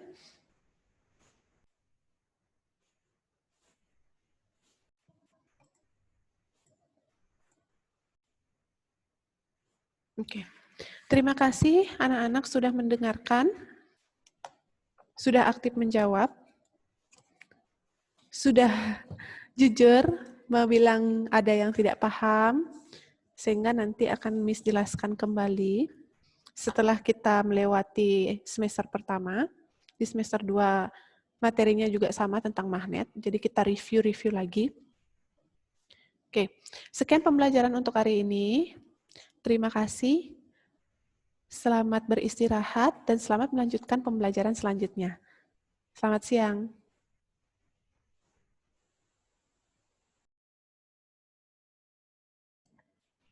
Baik, selamat siang anak-anak. Bisa mendengar suaranya Miss dengan jelas? Kalau bisa respon dulu dengan jempolnya dong. Oke. Miss harap semuanya hadir ya, tidak ada yang tidak hadir. Karena kita bisa bertemunya lagi 2 kali aja nih.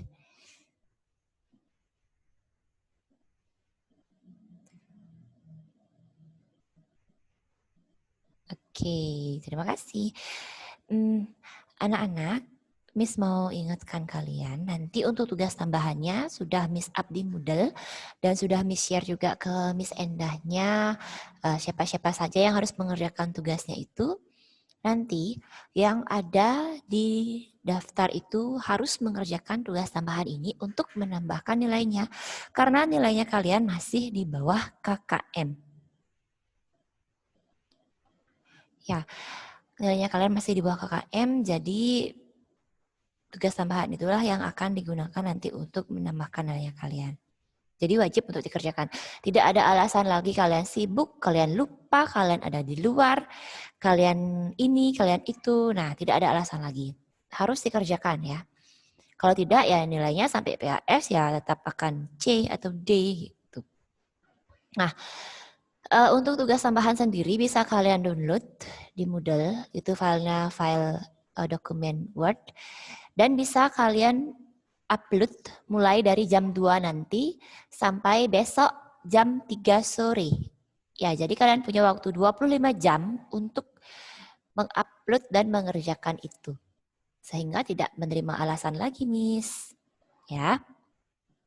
Nah, selain tugas tambahan, Miss juga akan meng-up untuk tugas K4-nya kalian.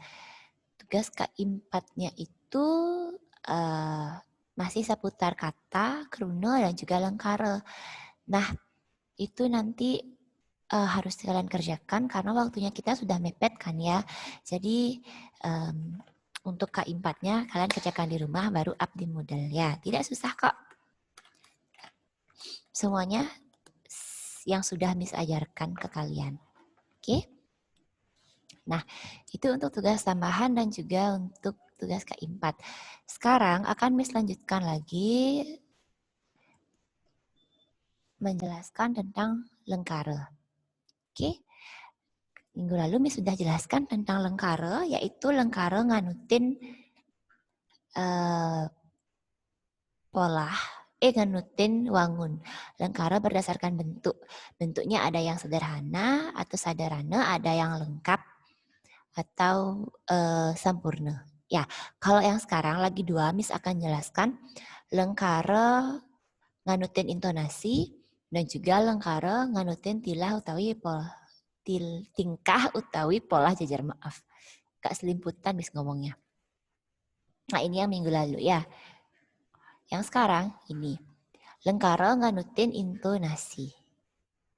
Sudah? Nanti setelah Miss menjelaskan ini, Miss akan memberikan kalian latihan. Latihannya itu ada di buku paket halaman 100. Ya, itu ada Lum dan Lina, Lumaksana dan Linaksana, nanti akan Miss jelaskan di sini. Yang jelas nanti itu akan jadi tugasnya kalian. Kita akan periksa hari ini, kita bahas, lalu Miss masukkan nilainya. Ya, seperti minggu-minggu sebelumnya. Tapi sebelum mengerjakan ini, kalian dengarkan dulu penjelasannya Miss tentang dua jenis lengkara ini. Oke. Yang pertama, Miss akan menjelaskan lengkara nganutin intonasi. Lengkara nganutin intonasi itu artinya kalimat ini mengikuti intonasi atau nada dari apa yang orang ucapkan atau dari tanda baca secara tertulis. Ya, misalnya kita akan menanyakan sesuatu hal. Di mana lokasi ini berada? Itu intonasinya kan agak turun sedikit, tapi secara tertulis ada tanda tanyanya. Itu. Lalu dari lengkara nganutin intonasi ini akan dibagi menjadi 3 bagian. Ya, 3 bagian ini yang pertama adalah lengkara pamidarte atau kalimat berita, lengkara pitaken atau kalimat tanya, lengkara pituduh atau kalimat perintah. Kalau di bahasa Indonesia kalian pasti sudah belajar tentang kalimat-kalimat ini ya. Di bahasa Bali juga ada ternyata, tapi beda istilah aja karena bahasanya juga berbeda. Tapi secara teori, secara konsep dia masih sama dengan bahasa Indonesia anak-anak. Misaih lah kalau orang Bali bilang, itu mirip. Ya, lengkara pamidarte. Yang pertama Miss jelaskan adalah lengkara pamidarte. Lengkara pamidarte, kalimat berita ini bertujuan untuk menyatakan atau memberitakan sesuatu hal yang sedang terjadi, yang sedang dilaksanakan, yang sedang dirasakan, atau yang kalian lihat. Ya, itu kalimat berita. Nah, ciri-cirinya kalimat berita itu ada 2. Yang pertama, nyerita yang sane kerasayang, kelaksana yang miwah kepanggihin. Yang Miss bilang tadi, si lengkara pamidarte ini dia menceritakan apa yang sedang terjadi, apa yang sedang dilihat, apa yang sedang dirasakan, apa yang sedang dilakukan. Nah, nadanya secara umum sih si kalimat berita ini datar. Datar saja dia. Ciri yang kedua adalah ring ungkur medaging tanda gecek. Di belakang atau di akhir kalimat itu ada tanda titik. Ya, selalu ada tanda titik di akhir kalimatnya. Contohnya, Ibi ada anak matabrakan di Renon. Kemarin ada orang tabrakan di Renon. Nah, itu nadanya datar, ada tanda titik di belakang. Dan juga ini bertujuan untuk menginformasikan kepada orang lain bahwa telah terjadi suatu peristiwa tabrakan di daerah Renon. Contoh yang kedua, tiang kelas Y di SMP Tunas Daud. Saya kelas 9 di SMP Tunas Daud. Ada tanda titik. Nadanya datar. Ya, ini juga memberitahu seseorang atau menceritakan pada seseorang bahwa sekarang saya sedang menempuh pendidikan di sekolah Tunas Daud. Seperti itu. Itulah kalimat berita. Yang paling terlihat, yang paling bisa membedakan itu adalah tanda titiknya. Ya, kalau secara oral, secara lisan itu nadanya yang datar. Yang kedua adalah lengkara pitaken atau kalimat tanya. Lengkara pitaken atau kalimat tanya, ciri-cirinya adalah nakenang sana durung kauningin. Ya, ditujukan untuk menanyakan sesuatu yang belum kalian ketahui atau kalian pahami. Ya, nadanya secara oral, secara lisan, nadanya itu cenderung menurun. Ya, ciri yang kedua, reng ungkur mendaging tanda pitaken. Di akhir kalimat ada tanda tanya. Contoh, siapa pesengan Gubernur Bali nih? Nah, agak turun kan intonasinya? Ada tanda tanya juga. Siapa nama Gubernur Bali? Reng nijaragane magenah, di mana kamu tinggal? Di mana kamu tinggal? Reng nijaragane magenah, agak turun dia. Ya, ada tanda tanya juga. Kalau ketemu kalimat ada tanda tanya, bisa dipastikan bahwa ini adalah lengkara pitaken. Sudah? Yang ketiga, lengkara pituduh. Lengkara pituduh ini memiliki ciri-ciri. Yang pertama, nunas pitulung utawi nunden anak lianan mang dan nulungin miwah ngelaksana yang pituduh. Artinya, si lengkara pituduh ini bertujuan agar orang itu mau menolong kita atau melaksanakan apa yang kita suruh. Itu lengkara pituduh. Nadanya cenderung sedikit naik ya. Jangan banyak-banyak naik, nanti dikira marah, sedikit aja. Yang kedua, ring ungkur mendaging tanda pituduh. Di akhir kalimat ada tanda seru. Ya, selalu ada tanda seru. Contoh, gek, jemakin kaca meme dur mejane gek. Agak naik dia, ada tanda seru. Intonasinya ya yang agak naik. Gek, ambilkan ibu kaca di atas meja. Yang kedua, aduh yut di kelas. Dengan tegas tuh ketua kelasnya bilang, aduh yut di kelas. Jangan ribut di kelas. Sedikit naik intonasinya dan ada tanda baca. Itu adalah lengkara pituduh. Oke, lengkara pituduh sudah. Ada yang mau ditanyakan dulu tentang lengkara nganutin intonasi? Kalau tidak, biar bisa Miss lanjutkan lagi ke kalimat lengkara berikutnya. Silahkan ditanyakan dulu.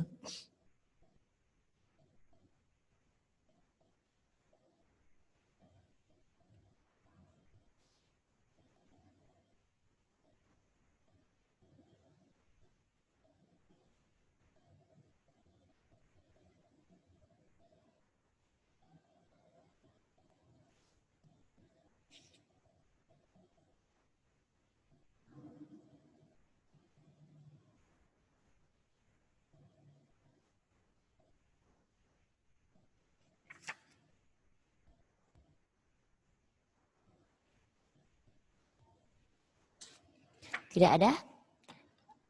Oke, ada yang bertanya ini.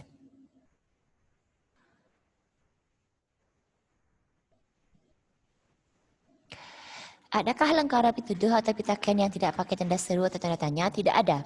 Semua lengkara pasti dia ada tanda baca di akhir kalimatnya. Setiap lengkara, setiap kalimat selalu diakhiri tanda baca. Kalau tidak ada tanda baca, berarti kalimat itu belum selesai, anak-anak. Sudah? Kalimat pamidarta. Kalimat itu sudah selesai ketika diakhiri tanda titik.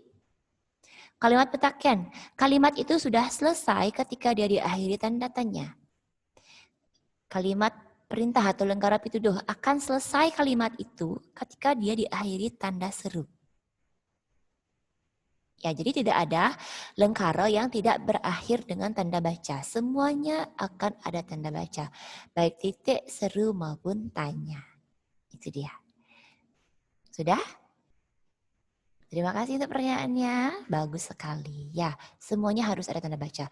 Makanya nanti kalau Miss minta kalian membuat kalimat, tapi kalian lupa memberikan titik, tanda tanya, atau tanda seru, walaupun itu kelihatan sepele, itu salah anak-anak. Miss tidak akan benarkan. Salah. Karena yang terpenting dalam kalimat adalah tanda baca. Oke, sudah? Terima kasih. Ada yang mau bertanya lagi? Silahkan.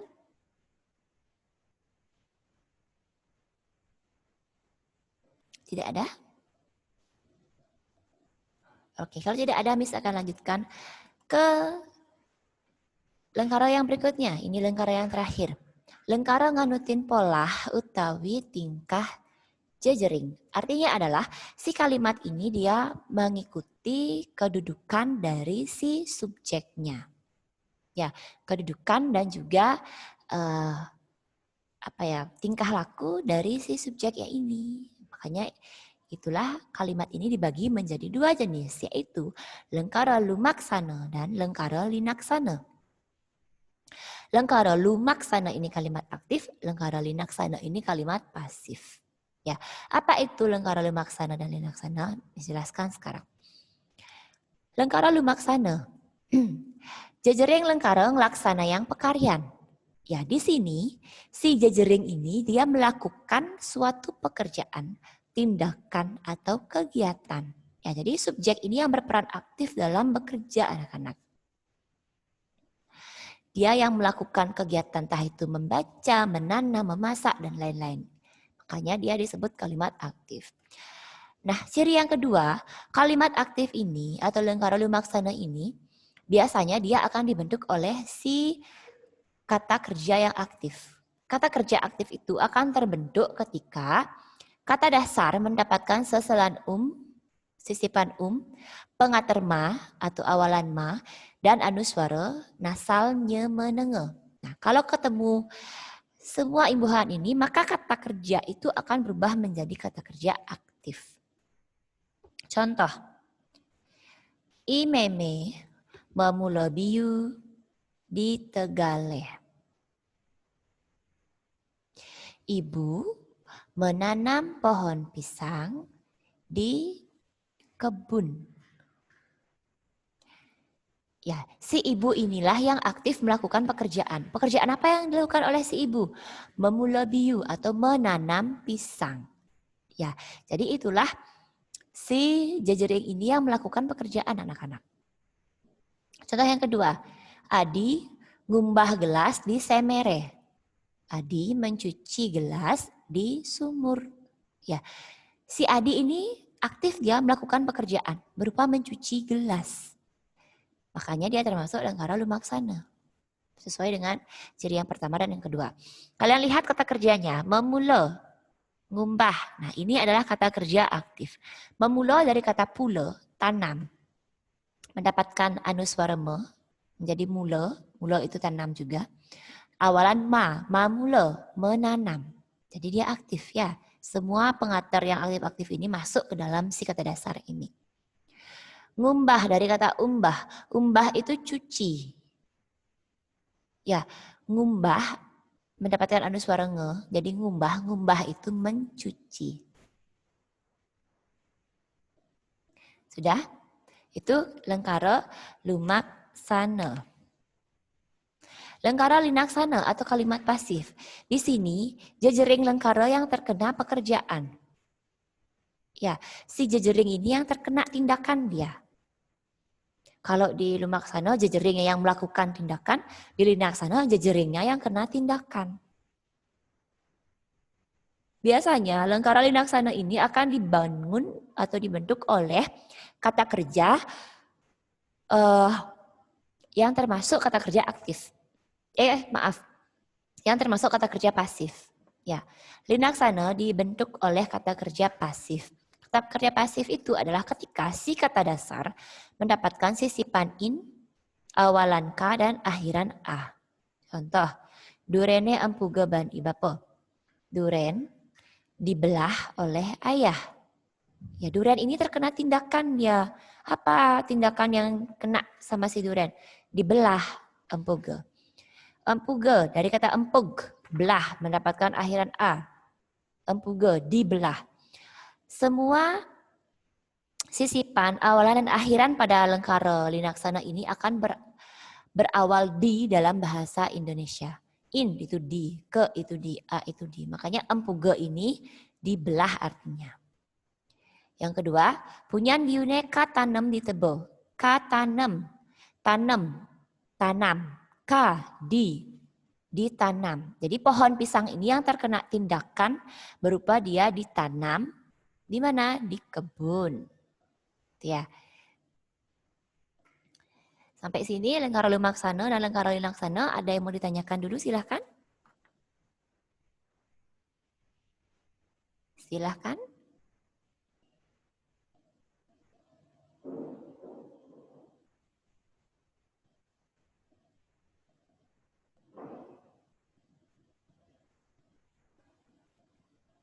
Ada yang mau bertanya dulu? Ada?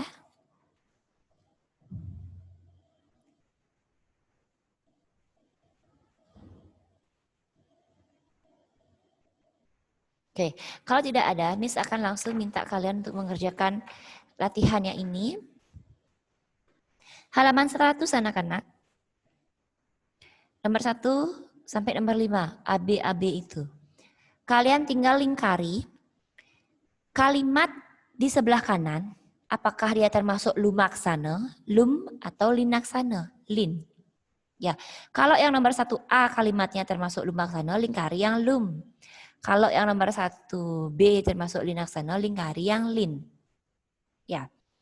Begitu juga dengan nomor 2A, nomor 2, 3, 4, 5. Ya, kalian kerjakan ke 5 soal ini, AB ini. Kalian cukup kerjakan di buku paketnya saja, lingkari, tidak usah kalian ambil lagi buku tulis, menulis ulang, tidak usah. Lingkari saja di sini. Waktunya adalah 15 menit sampai jam 12.20.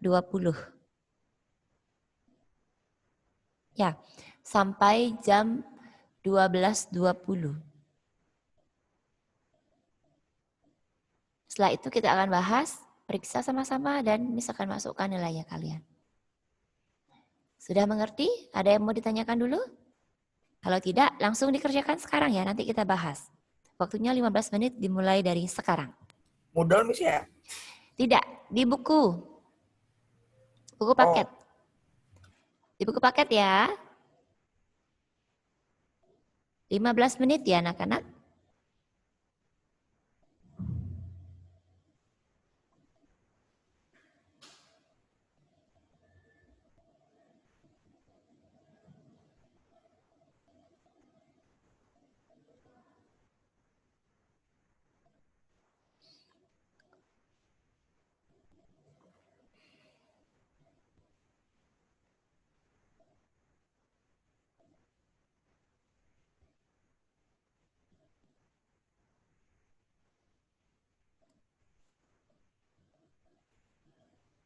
Halaman 100 anak-anak.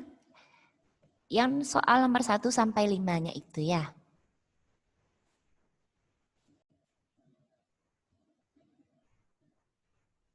Halaman 100 soal nomor 1 sampai 5.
Sudah? Ada kesulitan? 5 menit lagi ya.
Anak-anak, waktunya sudah habis, kita bahas ya.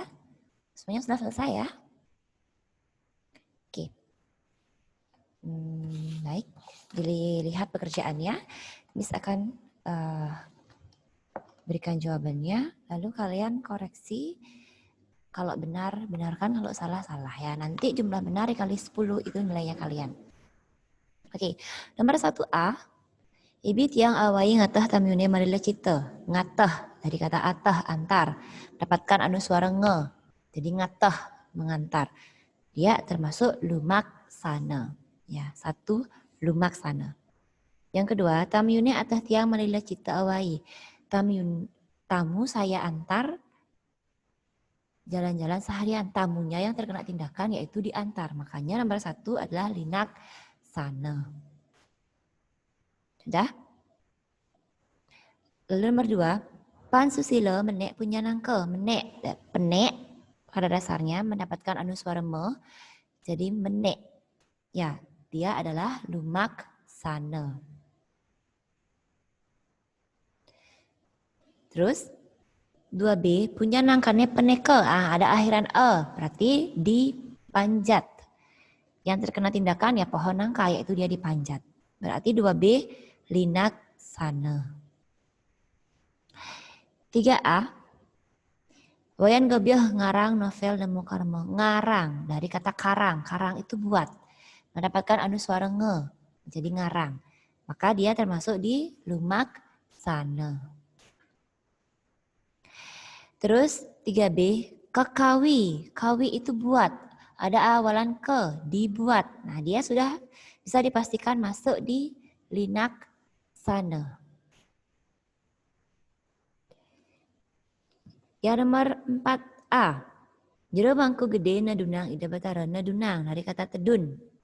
Mendapatkan akhiran ang, tedunang. Turunkan. Mendapatkan nasal na, nadunang. Menurunkan. Berarti dia termasuk lumak sana. Ya. Terus yang nomor 4B. Ida batara kata dunang. Ada awalan K, kata dunang, diturunkan. Berarti termasuk di linak sana. Nomor 5A. Jero bendesa ngwacen rerepin ide anak agung. Jero bendesa membaca mimpi anak agung. Ngwacen, dari kata wacen, baca. Mendapatkan anuswara nge, ngwacen, membaca. Jadi dia termasuk di lumak sana. 5B. Rerepin tiangnya kawacen, ada awalan K, berarti dibaca. Ya, dia termasuk di linak sana. 5B linak sana, 5A lumak sana. Baik, silakan diperiksa. 1B itu linak sana, nak. Ya, 1B linak sana. Oke.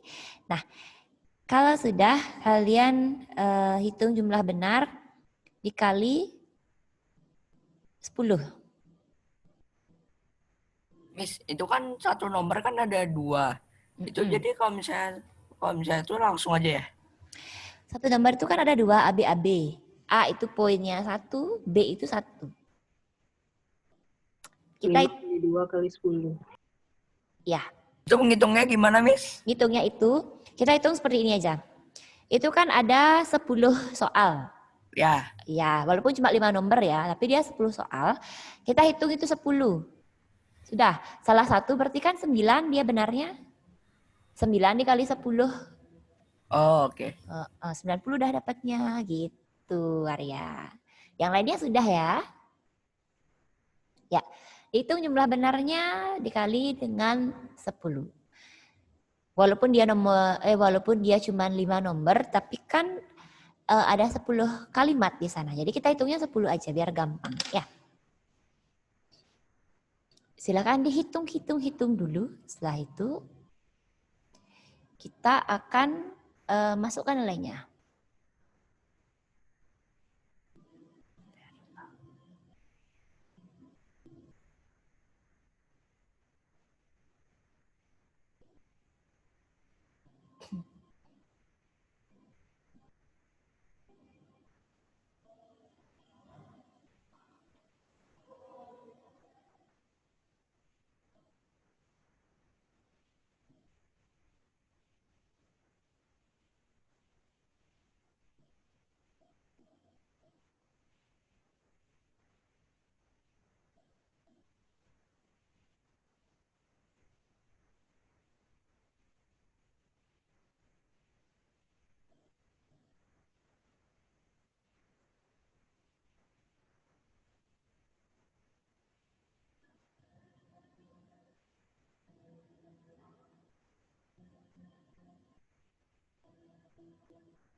Sudah selesai menghitungnya?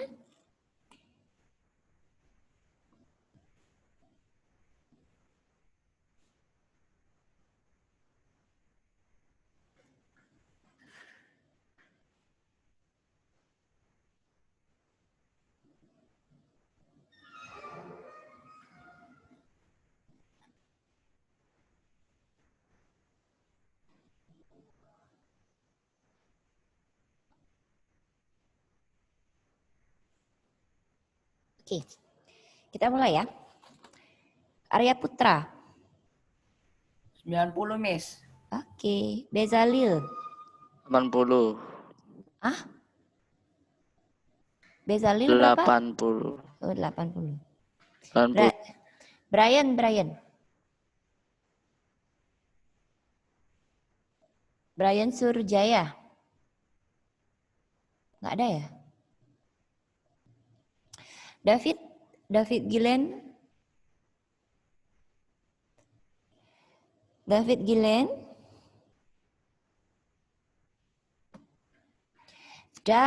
Gilen di mana?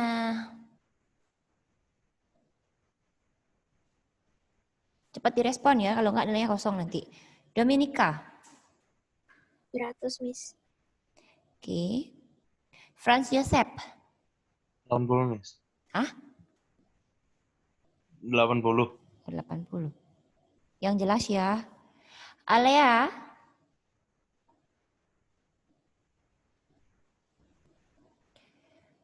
Alea Maheswari.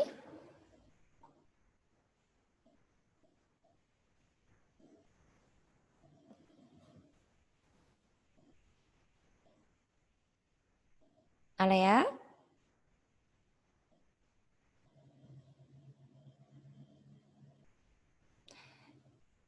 Kalau tak bisa dipakai mic-nya, diketik aja. George Dena Prawira. 80, Miss. Oke. Sylvia Chandrawati. Oke. Panji Angkasa Susila. Betul semua, Miss. Betul semua. Arya Kurniawan. Arya Kurniawan. Jacqueline.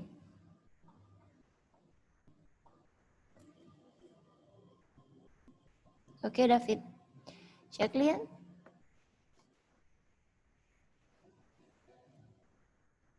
Jacqueline Sanjaya Kesuma.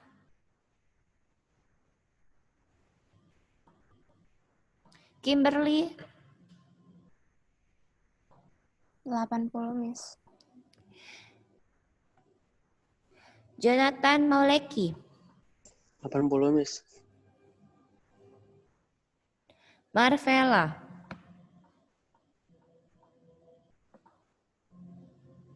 Oke, Jacqueline. Marvella.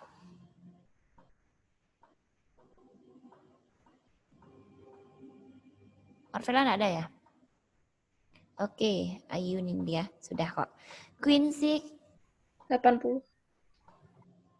Ricardo. Shenlin. 80. Fania. Oke. Brian tidak ada, Arya Kurniawan tidak ada, Marvella juga tidak ada. Berarti kurang 3 orang kalian ya. Bener kurang 3 orang. Teman-temannya nggak masuk nih ya.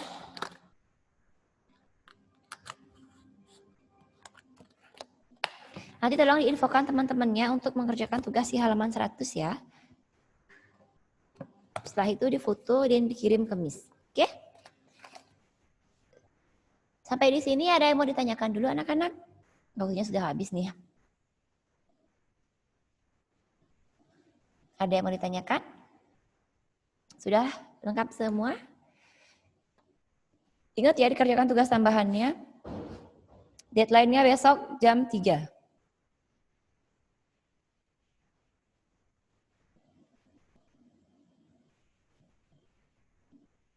Oke. Kalau tidak ada yang mau ditanyakan, Miss cukupkan dulu sampai di sini. Jamnya sudah mau habis. Ya, waktunya sudah habis. Ya, tugas tambahannya untuk yang remedi dan nilainya masih kurang, masih di bawah 75. Jadi, wajib mengerjakan tugas tambahan. Oke? Nah, sebelum kita akhiri, baca doa dulu. Siapa yang baca doa biasanya? Miss, mau yang baca doa itu, tolong ya. Arya Hartono, tolong baca doa penutupnya Arya. Saya Miss. Iya Arya, tolong ya. Ya Miss. Teman-teman, mari kita berdoa. Tuhan Yesus, terima kasih Tuhan untuk mendampingi kami pada pagi hari ini sampai siang ini Tuhan. Sekarang kami akan beristirahat Tuhan dan melanjutkan aktivitas kami pada hari ini Tuhan. Berkati kami selama malam nanti Tuhan. Terima kasih Tuhan. Yesus, amin. Amin. Terima kasih anak-anak untuk hari ini. Sampai berjumpa minggu depan. Semoga kalian semua selalu sehat agar bisa tetap belajar. Ya, jaga kesehatan, tetap jaga jarak dan pakai masker. Miss kampanye dikit ya. Sampai jumpa.